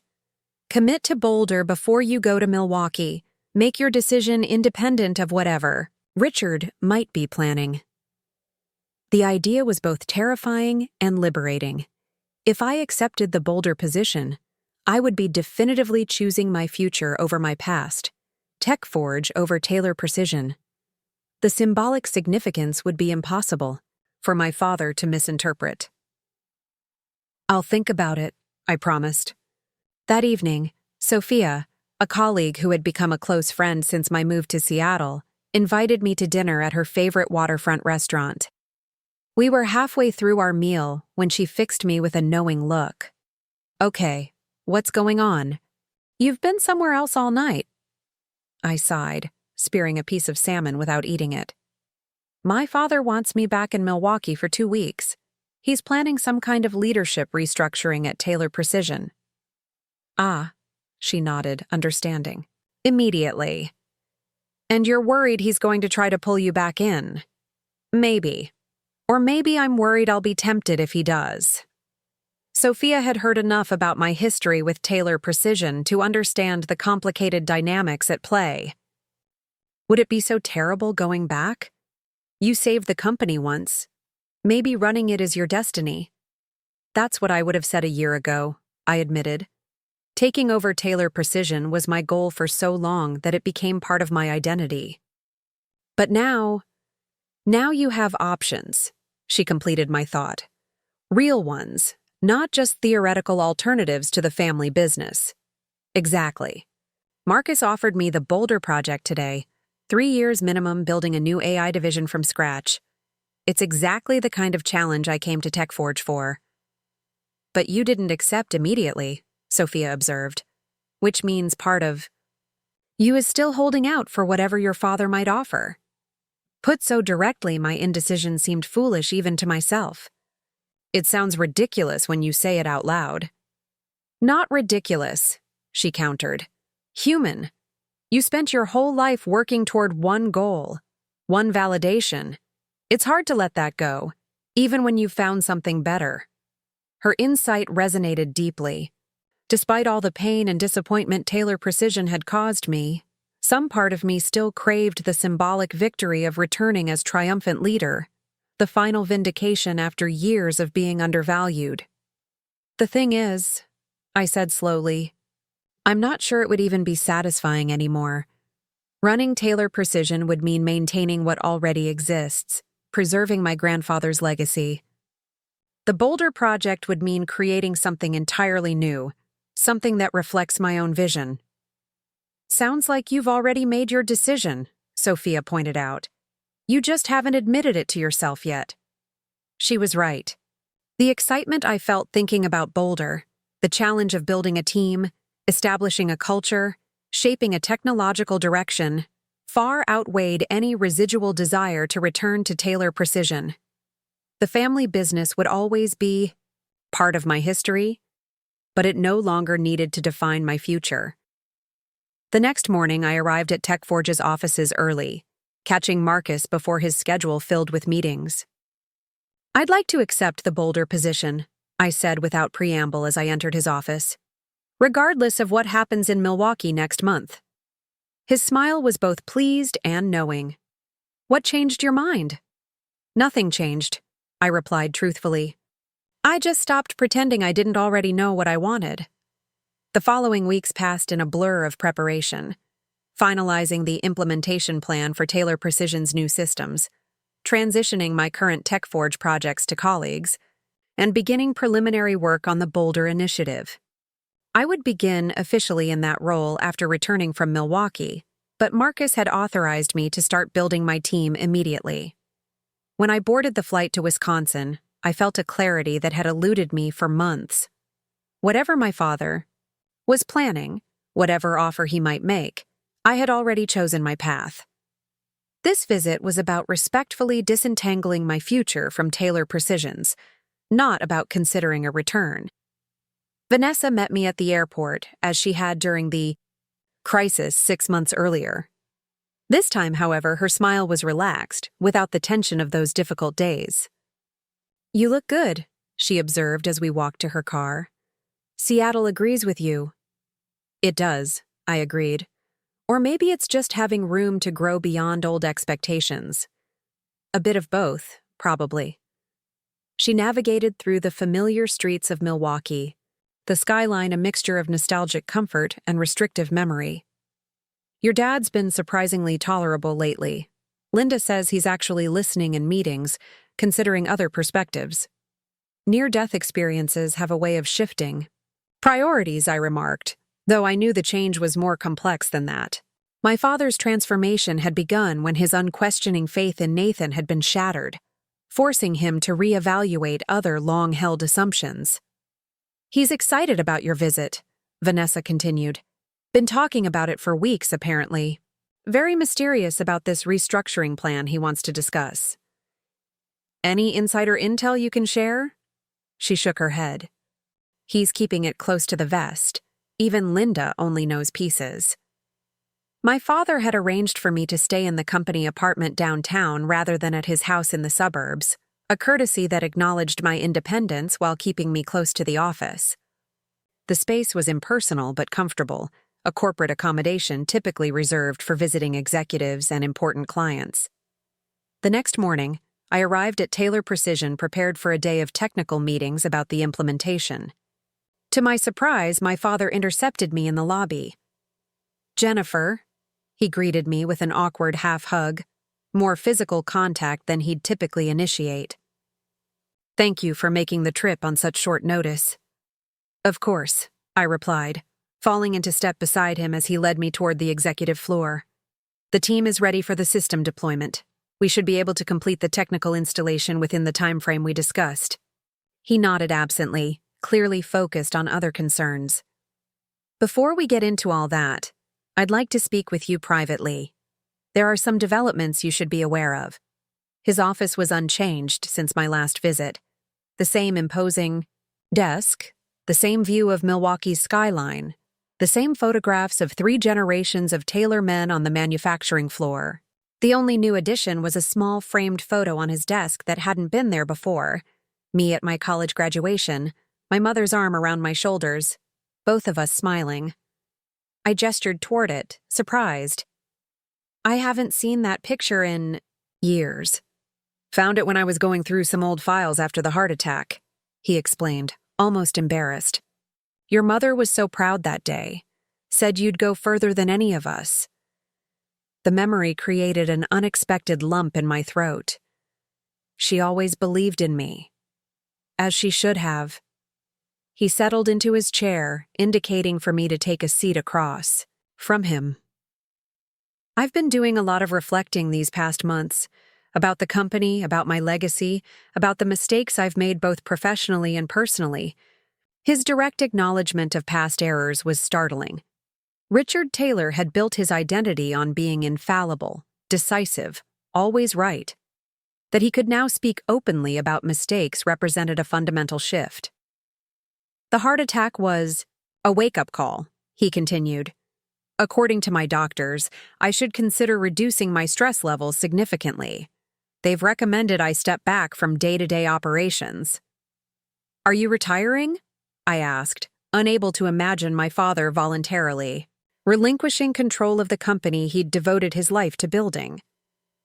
"Semi-retiring," he clarified. I've been working with the board to develop a succession plan that would allow me to remain involved as chairman while transferring executive responsibilities to a new CEO. The implication hung in the air between us. This, then, was the leadership restructuring he'd alluded to during our video conference. Despite my clarity about choosing the bolder project, I felt a flutter of the old ambition, the desire to prove myself worthy of leading Taylor Precision. "I see," I said carefully. "And you wanted to discuss this with me because you're the natural successor, Jennifer." He stated it plainly, as if it were obvious. "You saved this company when Nathan and I nearly destroyed it. You've transformed our operations through the TechForge partnership. The board is unanimous in supporting your appointment as CEO should you be interested." Even expecting this offer, hearing it stated so directly sent a shock through me. After years of being overlooked, undervalued, passed over in favor of my brother, my father was finally offering me what I had once wanted most in the world, and I was going to decline it. "I'm honored by the board's confidence," I began carefully, "and by yours. But I've recently accepted a significant new role at TechForge, leading the development of their artificial intelligence division in Boulder." My father's expression shifted from expectation to surprise, then to something more complex. Disappointment mingled with respect. "I see. That's quite an opportunity." "It is," I confirmed. "Building something entirely new, shaping the direction of manufacturing technology for the next decade. It's challenging and exciting in ways I never experienced here." He nodded slowly, processing this information. "And does this new position leave room for your continued involvement with Taylor Precision, even in an advisory capacity?" "I'll fulfill my commitments to the joint venture," I assured him. "But my primary focus will need to be Boulder. The division requires full commitment, especially in its formative stages." Of course. His acceptance was gracious, if tinged with regret. "I shouldn't have assumed you'd be available or interested. It was presumptuous of me." "It wasn't presumptuous," I corrected gently. 6 months ago, this offer would have been everything I ever wanted. But things have changed. I've changed. My goals and priorities have evolved. "Because of how you were treated here," he acknowledged. "Because of my decisions." "Partly," I admitted. "But also because I've discovered there are different ways to find fulfillment, different kinds of success than the one I was raised to pursue." My father was quiet for a long moment, looking out at the city skyline. "Your mother would be proud." "Of you?" he said finally. "Not for what you've achieved, though that's considerable, but for having the courage to define success on your own terms. That was something she always admired. Independence of thought." The unexpected insight into my mother's values, delivered by the man who had often seemed to misunderstand her most deeply, touched me. "Thank you for saying that. If you're not interested in the CEO position," he continued, turning back to face me, "would you at least consider joining the board? We're restructuring governance as part of this transition, establishing independent directors with specific expertise. Your perspective would be invaluable, even at a distance." The request was reasonable, a compromise that would maintain my connection to Taylor Precision without requiring the full commitment of an executive role. It would allow me to influence company direction while focusing primarily on my work at TechForge. "I'd be open to discussing a board position," I agreed. "Depending on the time commitment and expectations." Relief crossed his features. "That's all I can ask. The board meets quarterly, with committee work between sessions. Much of it can be handled remotely, given your location." He hesitated, then added, "And it would give us reason to maintain regular contact, which I would value." The tentative personal admission, so uncharacteristic of my father, revealed the vulnerability beneath his professional demeanor. This wasn't just about securing my expertise for Taylor Precision. It was about preserving a connection that had begun to heal after decades of strain. I'd value that too, I said sincerely. We spent the next hour discussing the proposed board, structure, the qualifications of other potential directors, and the challenges facing Taylor Precision in the coming years. For perhaps the first time, we spoke as colleagues rather than as father and daughter, our conversation unmarked by the power dynamics that had previously defined our relationship. When Linda joined us to begin the technical meetings about the system implementation, she seemed surprised by the comfortable rapport she found. "I've reviewed the deployment schedule," she said, pulling up the project timeline on her tablet. "Everything looks reasonable from our end, though I have some questions about the training program for floor supervisors."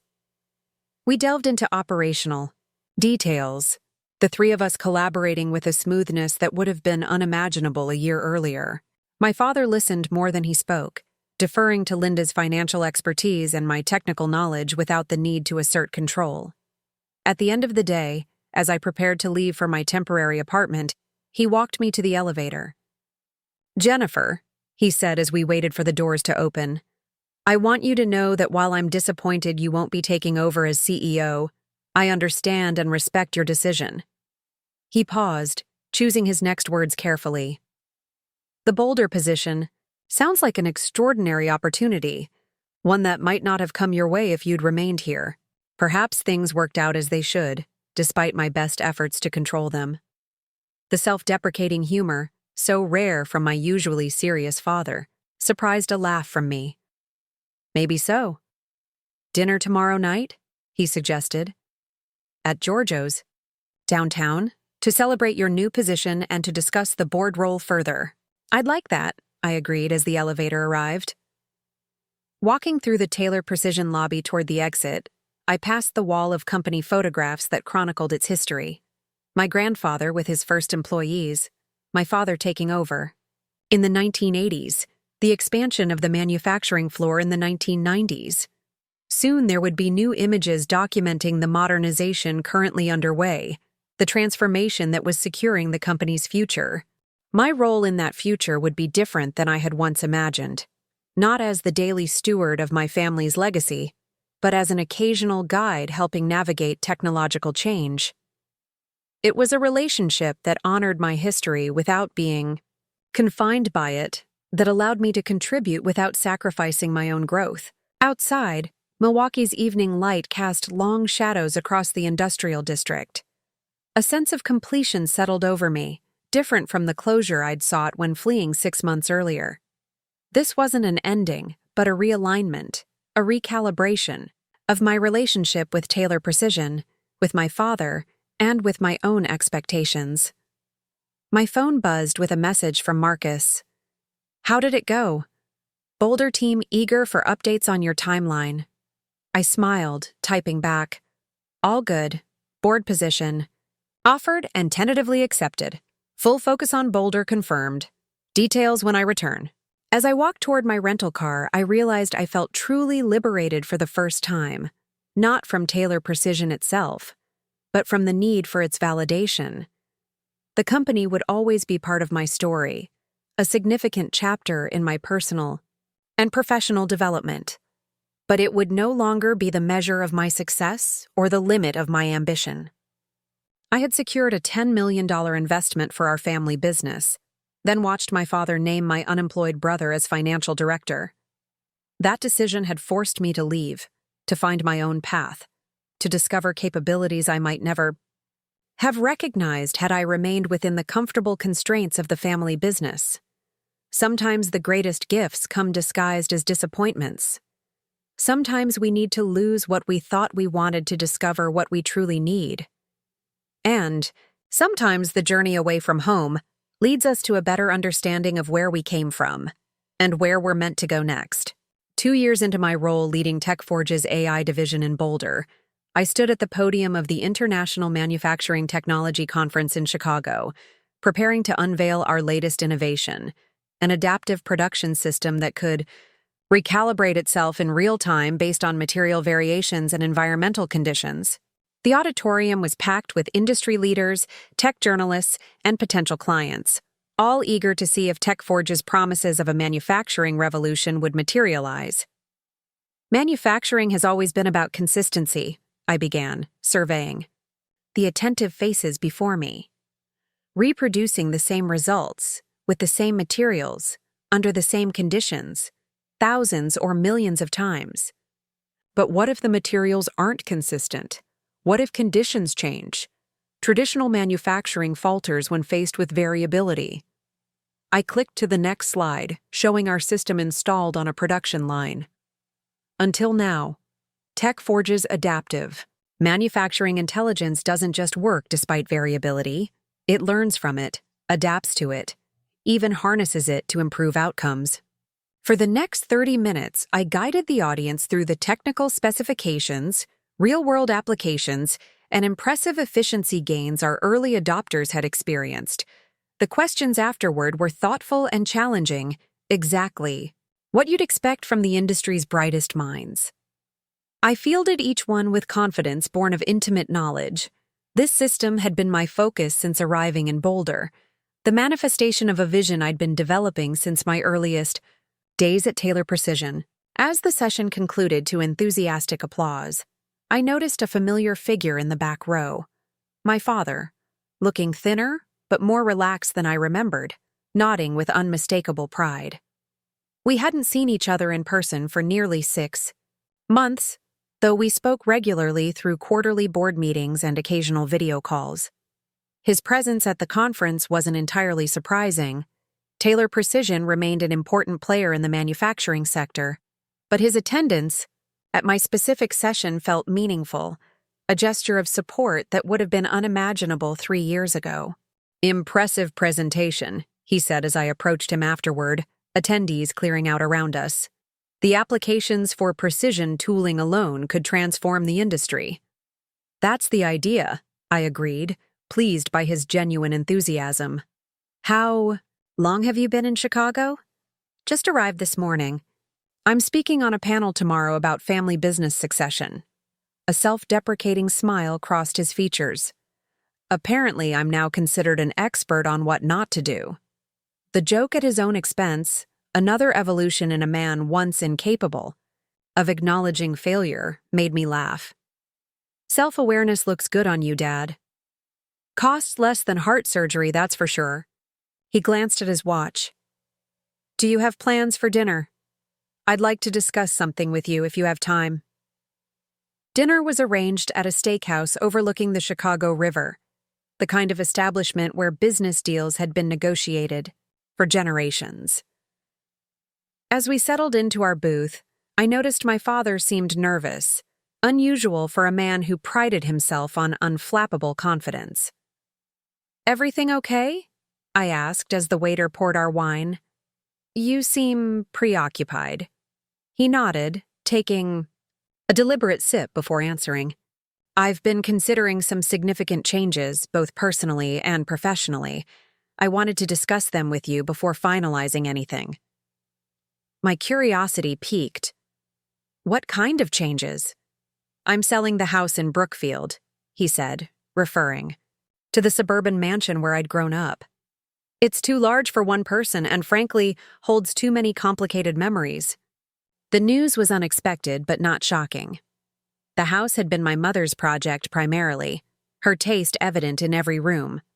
After her death, my father had maintained it out of inertia rather than attachment. "Where will you live?" "I've purchased a condo downtown near the river. Something more manageable, closer to the office for the days I still go in." He hesitated, then added, "And I've been seeing someone for about 8 months now." This was genuinely surprising. Since my mother's death, my father had shown no interest in romantic relationships, channeling all his energy into the business. "That's wonderful," I said, meaning it. "Anyone I know?" "Margaret Chen. She's on the board of the Milwaukee Symphony.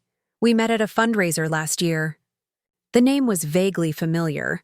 A widow in her early 60s, if I recalled correctly, with a background in arts administration. Not at all the type of woman I would have expected my father to be attracted to, which perhaps indicated healthy growth on his part. "She sounds lovely. I'd like to meet her sometime." She'll be joining us for coffee after dinner, actually. He looked almost boyishly nervous. If that's all right with you. The consideration, asking my permission rather than simply arranging it, represented another shift in our relationship dynamics. Of course it's all right. I'm looking forward to it. He relaxed visibly, the conversation turning to safer topics. The conference schedule, mutual acquaintances in the industry, updates on Taylor Precision's operations. It wasn't until our entrees arrived that he circled back to his original purpose. The other change I wanted to discuss is more significant, he said, setting down his fork. I'm considering selling my controlling interest in Taylor Precision. The statement landed like a stone dropping into still water, ripples of implication expanding outward. For 3 generations, the Taylor family had maintained majority ownership of the company. My grandfather's insistence on keeping control had survived economic downturns, acquisition attempts, and the temptation of easy profit. That my father would consider breaking this fundamental tradition was almost unthinkable. To whom? I managed, trying to process the magnitude of what he was suggesting. That's what I wanted to discuss with you. He leaned forward slightly. Gloria Patterson approached me about Cartwright Industries acquiring a majority stake. They've been impressed with the company's performance since the restructuring, and they see strategic value in integrating our precision manufacturing capabilities more fully into their operations. My mind raced through implications. Cartwright was a reputable company with a strong track record of maintaining the integrity of their acquisitions. The partnership had been productive for both entities. Still, the thought of Taylor Precision, existing without Taylor family control, created a strange, hollow feeling in my chest. What about the employees? The Milwaukee operations? Protected, according to Gloria's proposal. Cartwright values the expertise of our workforce and the efficiency of our modernized facilities. They've committed to maintaining the Milwaukee plant as the center of precision operations for at least 10 years, with significant penalties for any deviation. His thoroughness suggested he'd been considering this for some time, working through the ethical implications as well as the financial ones. And you're comfortable with this? Ending 3 generations of family ownership? He was quiet for a moment, considering his response. I used to believe that preserving family control was the most important aspect of my responsibility to the company. The past 3 years have taught me otherwise. He met my gaze directly. What matters is ensuring the company's continued success, its ability to provide stable employment, its contribution to the industry. Cartwright offers the best path to those outcomes, especially given... He trailed off. Given what? I prompted. Given that you won't be returning to lead Taylor Precision? He completed. And Nathan is obviously not an option. The simple acknowledgement that the company's future couldn't depend on family succession revealed how far my father had come from the rigid thinking that had characterized most of his career. Have you had any contact with Nathan? I asked, carefully. My brother remained a painful subject, his betrayal still raw despite the passage of time. Sporadic emails, my father admitted. He's in Thailand now, teaching English and, according to him, finding himself. He asked for money last month, not for himself, he claimed, but for a local school he's involved with. Did you send it? No. The single syllable contained complex emotions, regret, disappointment, resolve. I offered to donate directly to the school if he provided legitimate contact information. He never responded. Nathan's patterns hadn't changed then. The same manipulative tactics, the same expectation that family would bail him out regardless of his actions. I think you made the right call, I said gently. He nodded, then refocused on the original topic. Regarding Cartwright's offer, I wanted your input before proceeding, as a board member and as my daughter. The decision affects your inheritance, obviously, though I've arranged for you to receive fair compensation regardless. The consideration was touching but unnecessary. Dad, My financial future is secure. I'm more concerned about whether this is truly what you want. Taylor Precision has been your life's work. Part of my life's work, he corrected. And perhaps not the most important part, though it took me too long to realize that. He took another sip of wine. The heart attack forced me to reconsider many things, including what I want from my remaining years. Running the company, even in a reduced capacity, no longer brings me the satisfaction it once did. I'd like to explore other interests while I'm still able. Like the symphony? I asked with a small smile, thinking of Margaret Chen. Among other things, he acknowledged, a hint of color rising in his cheeks. I've been taking piano lessons again, and considering some travel. Margaret has family in Singapore she visits regularly. The image of my workaholic father pursuing music and international travel was endearing in its unexpectedness. It sounds like you're creating a meaningful next chapter. I'm trying, he agreed. Something I should have done years ago, if I'm honest. Your mother always wanted to travel more, to explore interests beyond the business. I was too focused on Taylor Precision to see the value in that balance. The reference to my mother, delivered without the usual tension that had characterized discussions of her since her death, indicated healing I hadn't realized my father had achieved. Mom would be happy to see you embracing new experiences, I said softly. He nodded, emotion briefly tightening his features. So, the Cartwright offer? What are your thoughts? I considered the question seriously, weighing sentimentality against practicality. If the employee protections are solid, and if you truly feel ready to step away, I think it could be the right move. Cartwright has been a good partner, and Gloria. Patterson has demonstrated genuine commitment to Taylor Precision's core values. Relief crossed his face. That's my assessment as well. I'll move forward with the negotiations then. He hesitated before adding, there's one additional aspect of the deal I haven't mentioned. Cartwright's acquisition offer includes a provision for TechForge to maintain privileged access to Taylor Precision's manufacturing capabilities for your AI implementations. Gloria was quite insistent on it, actually. The strategic thinking impressed me. Gloria ensuring that her son's company maintained advantageous manufacturing partnerships while acquiring a key supplier. That's a beneficial arrangement for both TechForge and Taylor Precision. I thought you'd see it that way. He smiled, some of his old shrewdness returning. Gloria Patterson is quite the businesswoman. Reminds me of you, actually. The comparison, delivered as a straightforward compliment rather than with the reservations that would have accompanied it in the past, warmed me unexpectedly. Speaking of TechForge, my father continued, your presentation today was remarkable. The practical applications of your adaptive system are even more extensive than I initially realized. We're just scratching the surface, I agreed. The team in Boulder has been extraordinary, creative, dedicated, willing to challenge assumptions. The culture we've built there has exceeded my expectations. Culture is crucial, he acknowledged. Something I didn't fully appreciate until recent years. Building the right team matters more than any individual decision. That's been my philosophy in Boulder from day one, I explained. Hire exceptional people, create conditions where they can thrive, then give them the autonomy to innovate. The results speak for themselves. They certainly do. Marcus must be pleased with the division's performance. We've exceeded targets for 2 consecutive quarters, I confirmed. There's talk of expanding the team significantly next year, possibly opening a second development center in Austin. Would that mean relocation for you? I shook my head. I'd remain in Boulder, overseeing both locations. The Austin facility would focus on hardware integration while we maintain software development. In Colorado.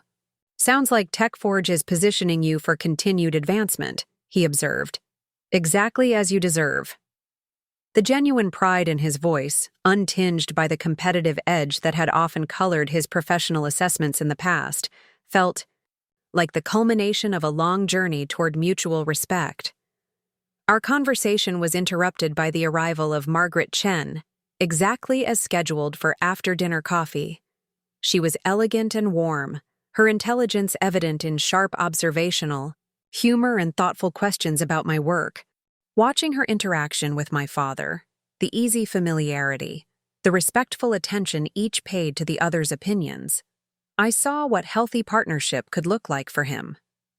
So different from the dynamic he'd shared with my mother, which had been loving but hierarchical, with my father as undisputed decision-maker in all matters beyond the domestic sphere. Jennifer has been telling me about the expansion plans for her division, my father explained to Margaret as she joined. Our conversation about TechForge, potentially adding an Austin development center next year. How exciting, Margaret replied with genuine interest. I visited Austin last spring for a conference on arts funding. Vibrant city, though the summer heat is rather intense.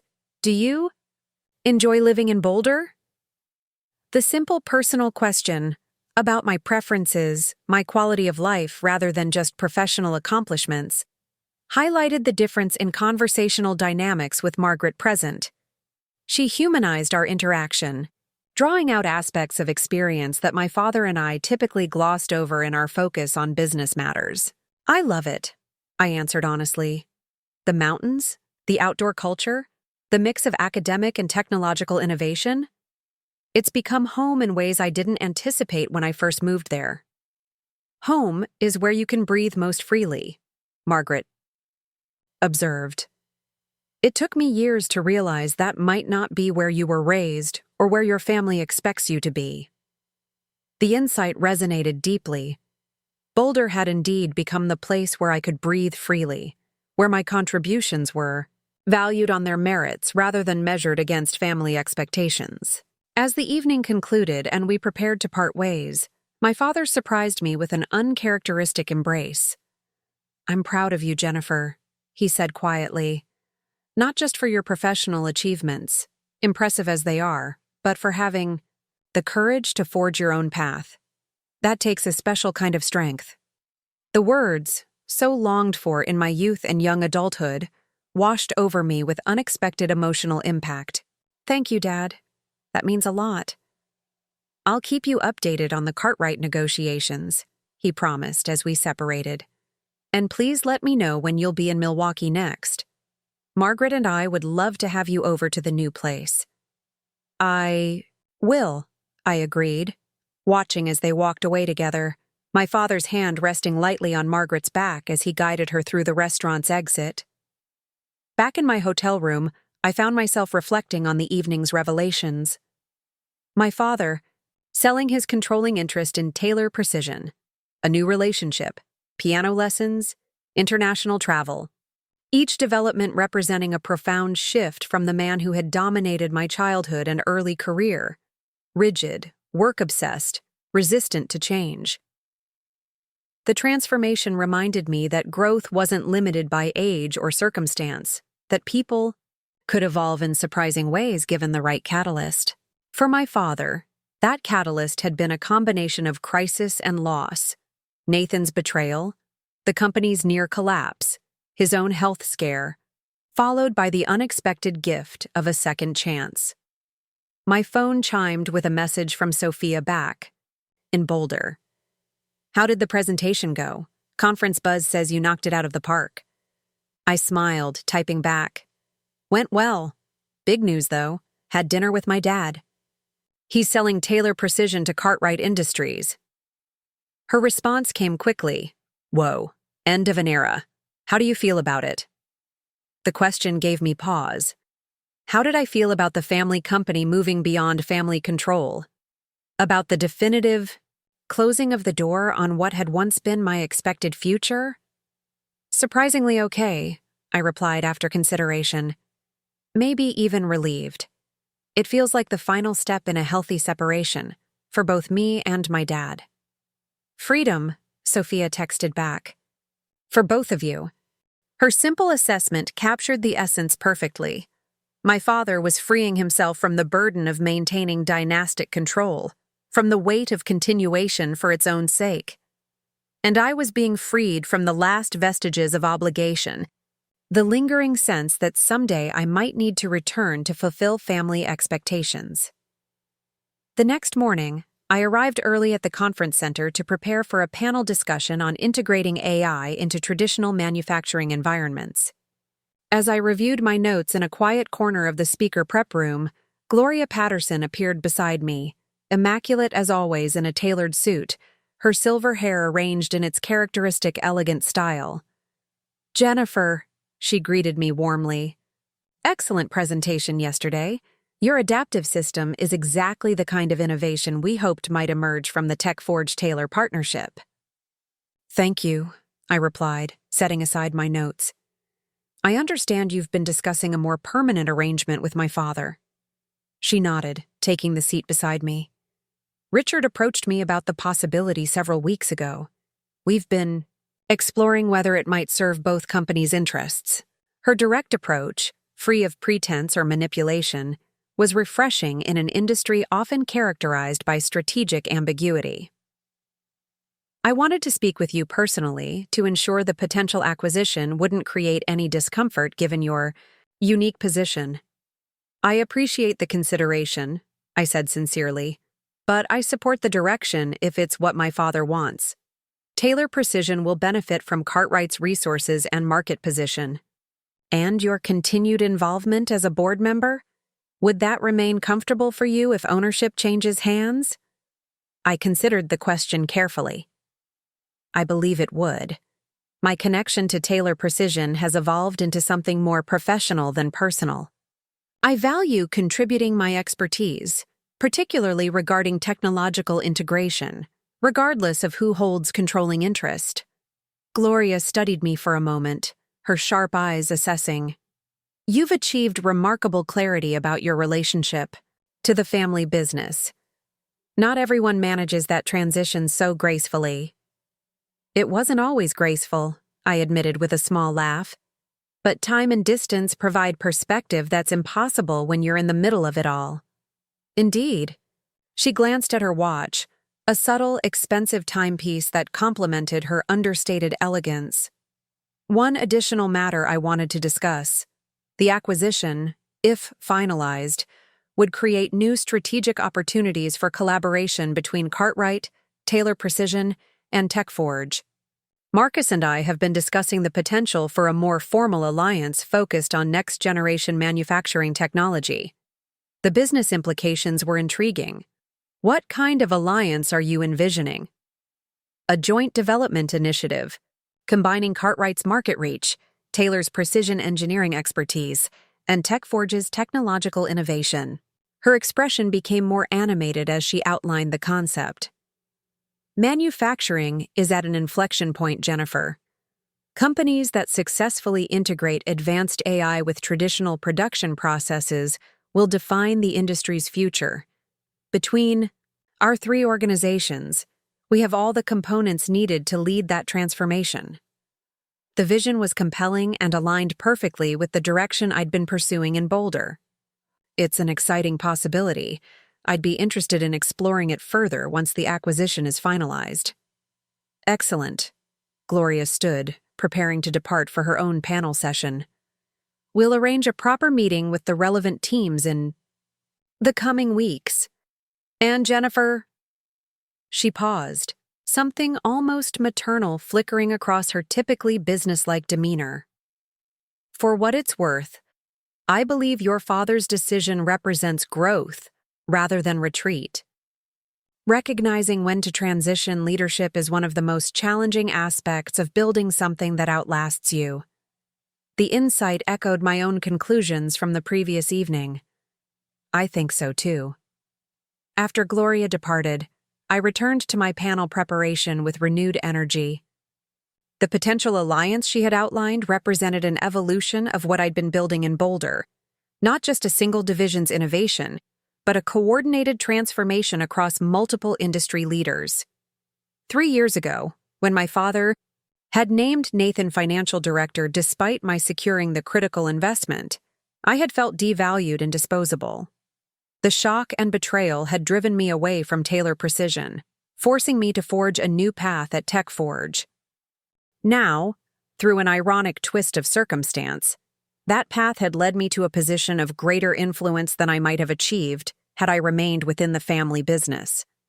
Instead of merely preserving and incrementally improving an existing operation, I was helping shape the future of an entire industry, bringing technological revolution to manufacturing processes that had remained fundamentally unchanged for decades.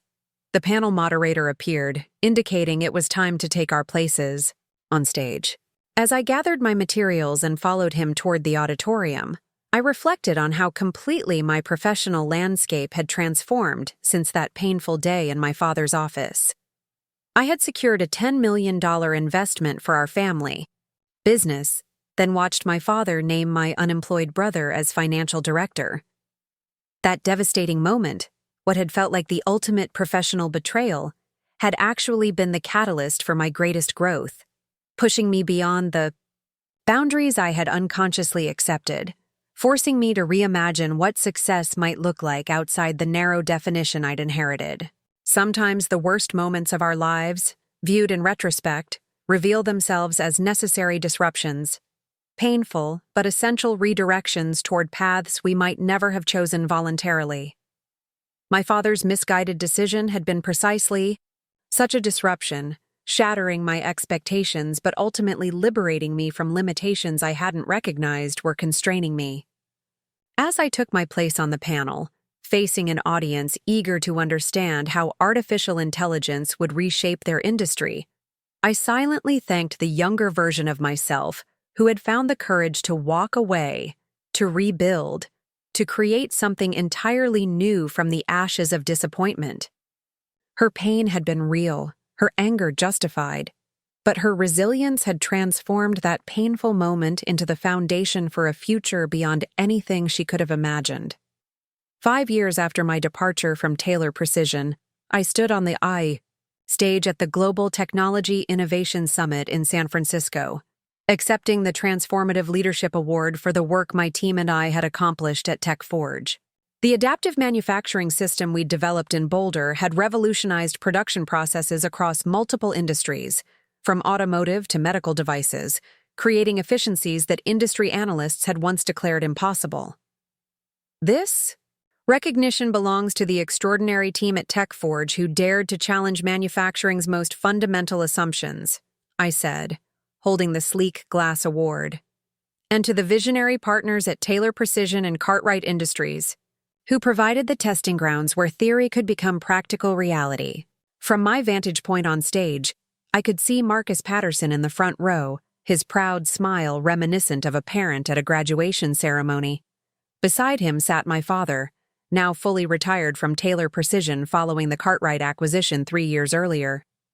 He had flown in specifically for this ceremony, bringing Margaret with him, now his wife of 2 years. They made a striking couple, both elegant in their 60s, both embarking on unexpected second chapters in life.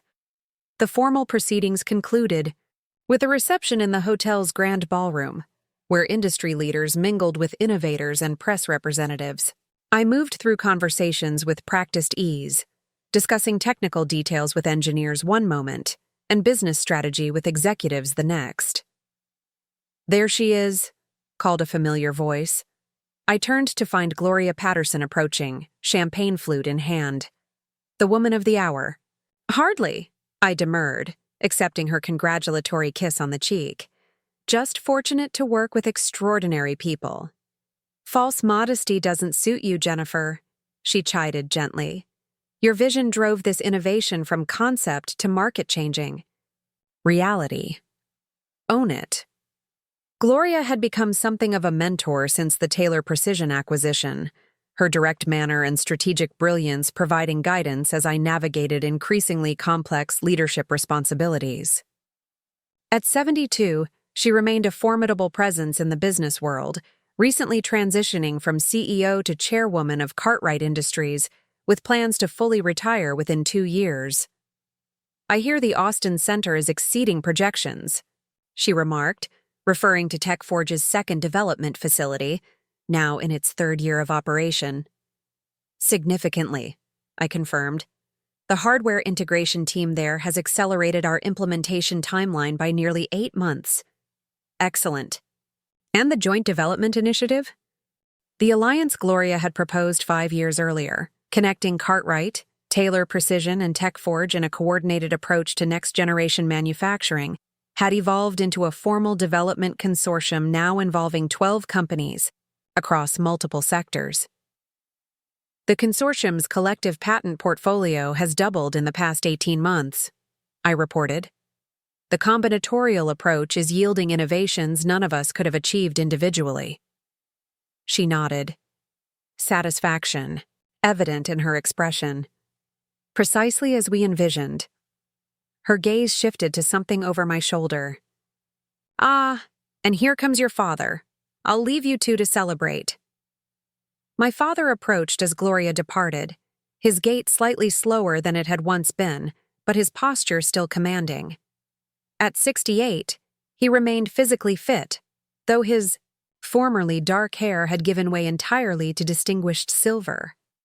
Congratulations, Jennifer, he said warmly, embracing me with genuine affection, a gesture that had become more natural between us over the years. A well-deserved recognition. Thank you for coming, I replied, truly touched by his presence. How was your flight? Smooth enough. Margaret slept through most of it. He gestured toward his wife, who was engaged in animated conversation with Marcus across the room. She's been working too hard on the symphony's fundraising gala. Exhausted. Herself. She looks wonderful, I observed, noting Margaret's elegant appearance and energetic demeanor despite the claimed exhaustion. She is wonderful, my father agreed with unabashed admiration. Reminds me daily that there's more to life than balance sheets and production quotas. He paused, his expression growing more serious. Speaking of which, I visited the Milwaukee plant yesterday before flying out. The timing surprised me. Any particular reason? Linda asked me to consult on a legacy issue with the pension program, but really, I think she just wanted me to see how well everything's functioning under Cartwright's ownership. A mixture of emotions crossed his features: pride, nostalgia, perhaps a touch of melancholy. The modernization has continued impressively. Production volumes are up nearly 40% since the acquisition, with the same core workforce. That was always the goal, I reminded him gently. Growth that benefited everyone, not just shareholders. He nodded, acknowledging the philosophical shift that had occurred in his thinking over the years. It's strange to walk those floors as a visitor rather than an owner, he admitted. But satisfying, too, seeing something you built continue to thrive even as it evolves beyond your original vision. The sentiment resonated deeply. I had experienced similar emotions watching my initial work in Boulder expand and transform through the contributions of talented team members, each bringing their unique perspectives and innovations. That's the truest form of legacy, I suggested. Not controlling something indefinitely, but creating something with enough inherent strength to grow beyond your direct influence. Wisdom beyond your years, he said with a small smile. Though, I suppose at this point you've earned every insight through direct experience. Our conversation was interrupted by the approach of a journalist from Manufacturing Technology Review, requesting a brief interview about the award and TechForge's future directions. My father smoothly excused himself, promising to reconnect. Later at the family dinner we had planned following the reception, the interview flowed easily, covering ground I had discussed many times before: our technological approach, implementation challenges, future development priorities. As we concluded, the journalist asked a question I hadn't anticipated. Given your background with Taylor Precision and now your success at TechForge, what advice would you give to others navigating family business dynamics while pursuing their own professional path? The question gave me pause, requiring reflection, on a journey that had begun with pain and betrayal, but evolved into something far more nuanced and ultimately rewarding. I would say that family businesses contain unique challenges precisely because the professional and personal dimensions cannot be fully separated, I began carefully. The decisions made in boardrooms ripple through holiday dinners, and childhood dynamics inevitably influence workplace interactions. I glanced across the room, where my father was now engaged in conversation with Marcus, both men laughing at some shared observation. But I would also suggest that the most destructive patterns occur when family members, and particularly family leaders, confuse loyalty with competence, tradition with strategy, or control with success. The healthiest family businesses recognize that sometimes the greatest contribution one generation can make to the next is creating space for independent growth, even if that means stepping aside or letting go entirely. The journalist nodded, apparently satisfied with the response. And in your case, it seems that independent path led to even greater success than might have been possible within the family business structure. Different success, I corrected, gently. Not necessarily greater. Running Taylor Precision would have been challenging and rewarding in its own way. Leading TechForge's AI division offered different opportunities, different challenges. The point isn't that one path was superior to the other, but that I found the right path for my specific talents and aspirations. After the reception concluded, our small family group, my father and Margaret, Marcus and I, gathered at a renowned restaurant overlooking the bay. The setting sun cast golden light across the water, creating a tranquil backdrop for our celebration. To Jennifer, Marcus proposed, raising his glass once we were settled, whose vision and leadership have transformed not just TechForge, but an entire industry approach to manufacturing technology. And to connections that transcend traditional boundaries, added my father, joining the toast. Family and professional, past and present, competition and collaboration. The sentiment captured perfectly the complex web of relationships that had emerged from what had once been a simple family business story. My father and Marcus, once representing competing claims on my professional loyalty, had developed genuine respect and even friendship. Taylor Precision and TechForge, initially positioned as my past versus my future, had become integrated partners in technological innovation. I have news to share, Marcus announced as our main courses arrived. News that connects directly to our toast. He glanced at me with a mixture of excitement and apprehension. The board approved it this morning, but I wanted to tell you in person before making it official. Tell me what? I asked, curiosity piqued by his uncharacteristic hesitation.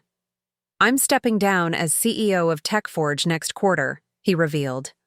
Moving to executive chairman, focusing on strategic direction rather than daily operations. The announcement was unexpected, despite Marcus being in his early 60s, an age when many executives began considering succession. TechForge was very much his creation, his vision brought to life through determination and innovation. That's a significant transition, I observed carefully. Is this something you've been planning for a while? About a year, he confirmed. The company has reached a scale and maturity that requires different leadership for its next phase, and I've been feeling the pull toward broader industry initiatives rather than operational management. My father nodded with understanding. The same realization I came to, though perhaps with more external prompting, he acknowledged, referencing his heart attack. There comes a point when continuing to hold the reins tightly serves neither the organization nor yourself. Exactly, Marcus agreed. Which brings me to the second part of my announcement. He turned to me directly. The board is unanimously recommending you as my successor, Jennifer. We believe you're the right leader to guide TechForge through its next evolution. The offer landed with unexpected emotional impact. CEO of TechForge, a company I had joined as a refugee from family business dynamics, now potentially mine to lead in its entirety. The symmetry was striking. The position I had once expected to hold at Taylor Precision now offered in a different context, with a different company, through a path I could never have anticipated. I'm honored, I said sincerely, collecting my thoughts. And somewhat surprised, though perhaps I shouldn't be. You shouldn't, Marcus confirmed with a smile. You've been on the leadership track since you arrived. The success of the AI division accelerated the timeline, but this has been the direction for some time. My father reached across the table to squeeze my hand briefly. Congratulations, Jennifer. Well-deserved recognition of everything you've built. Margaret, who had been quietly observing the exchange, offered her own perspective. How wonderful to see genuine merit rewarded. In my experience on nonprofit boards, succession too often defaults to seniority rather than identifying the most capable leadership. There's a formal process, of course, Marcus continued. External candidates will be considered for due diligence, but the board's preference is clear, assuming you're interested in the position. I am, I replied, the certainty solidifying as I spoke. Very interested, though I'd want to ensure continuity for the AI division and the consortium initiatives. Marcus nodded. We'd work through those details during the transition period. I'd remain actively involved as executive chairman, particularly with external partnerships. As the conversation shifted to implementation questions, timing, announcement strategy, transitional leadership for my current division, I found myself reflecting on the strange circularity of my professional journey. 5 years earlier, I had declined my father's offer to lead Taylor Precision, choosing instead to focus on building something new at TechForge. Now, that decision had led to an opportunity that exceeded what either path alone might have offered. Later that evening, after Marcus and Margaret had returned to their hotels, my father and I took a short walk along the waterfront. The night air was cool and crisp, the lights of the Bay Bridge creating a gleaming pathway across the dark water. CEO of TechForge, he mused, hands in his pockets as we strolled. A remarkable achievement, Jennifer. One entirely earned through your own merit, not inherited or granted through family connection. There's irony there, I acknowledged. 5 years ago, I turned down leadership of Taylor Precision to pursue what seemed like a narrower but more independent path. Now that path has led to a broader opportunity than I might have had otherwise. Life rarely follows linear progressions, he observed, particularly when we have the courage to take unexpected turns. We paused at a viewpoint overlooking the illuminated city skyline, the wind carrying the faint sound of foghorns in the distance. Do you ever regret selling Taylor Precision? I asked, a question that had lingered unasked for years. Ending family ownership after 3 generations? He considered the question thoughtfully before answering. Not regret, no. Nostalgia sometimes, especially when I visit the plant or encounter longtime employees. But the company is thriving, the workers are secure, the innovations your grandfather valued are continuing. He turned to face me directly.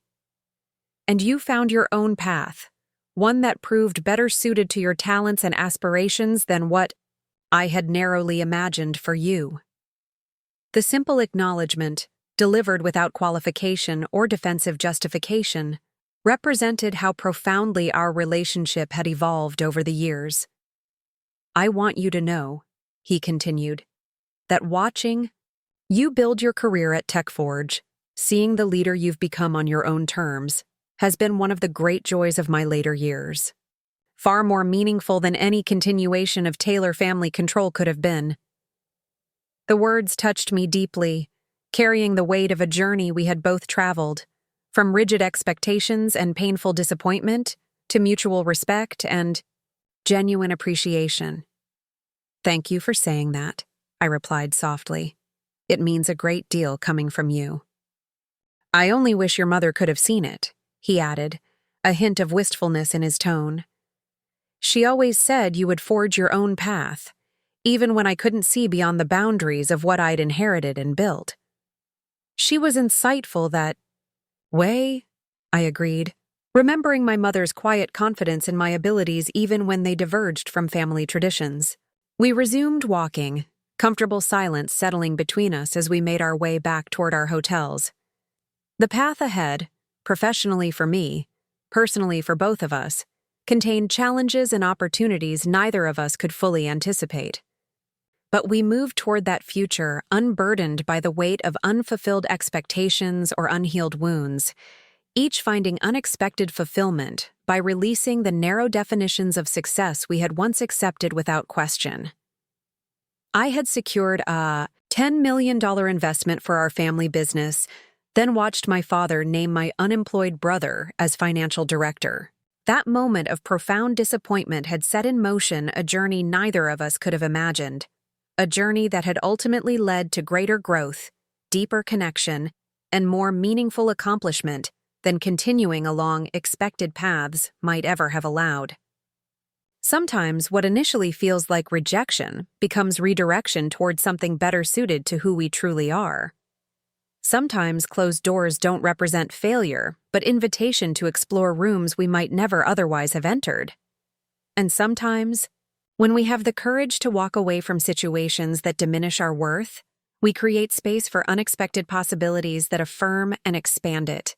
As the San Francisco night enveloped us in its misty embrace, I felt profound gratitude for the painful catalyst that had launched me beyond familiar limitations into a future entirely my own. Yet somehow, through life's strange alchemy, more deeply connected to my origins than I could have imagined possible. Up next, you've got 2 more standout stories right on your screen. If this one hit the mark, you won't want to pass these up. Just click and check them out.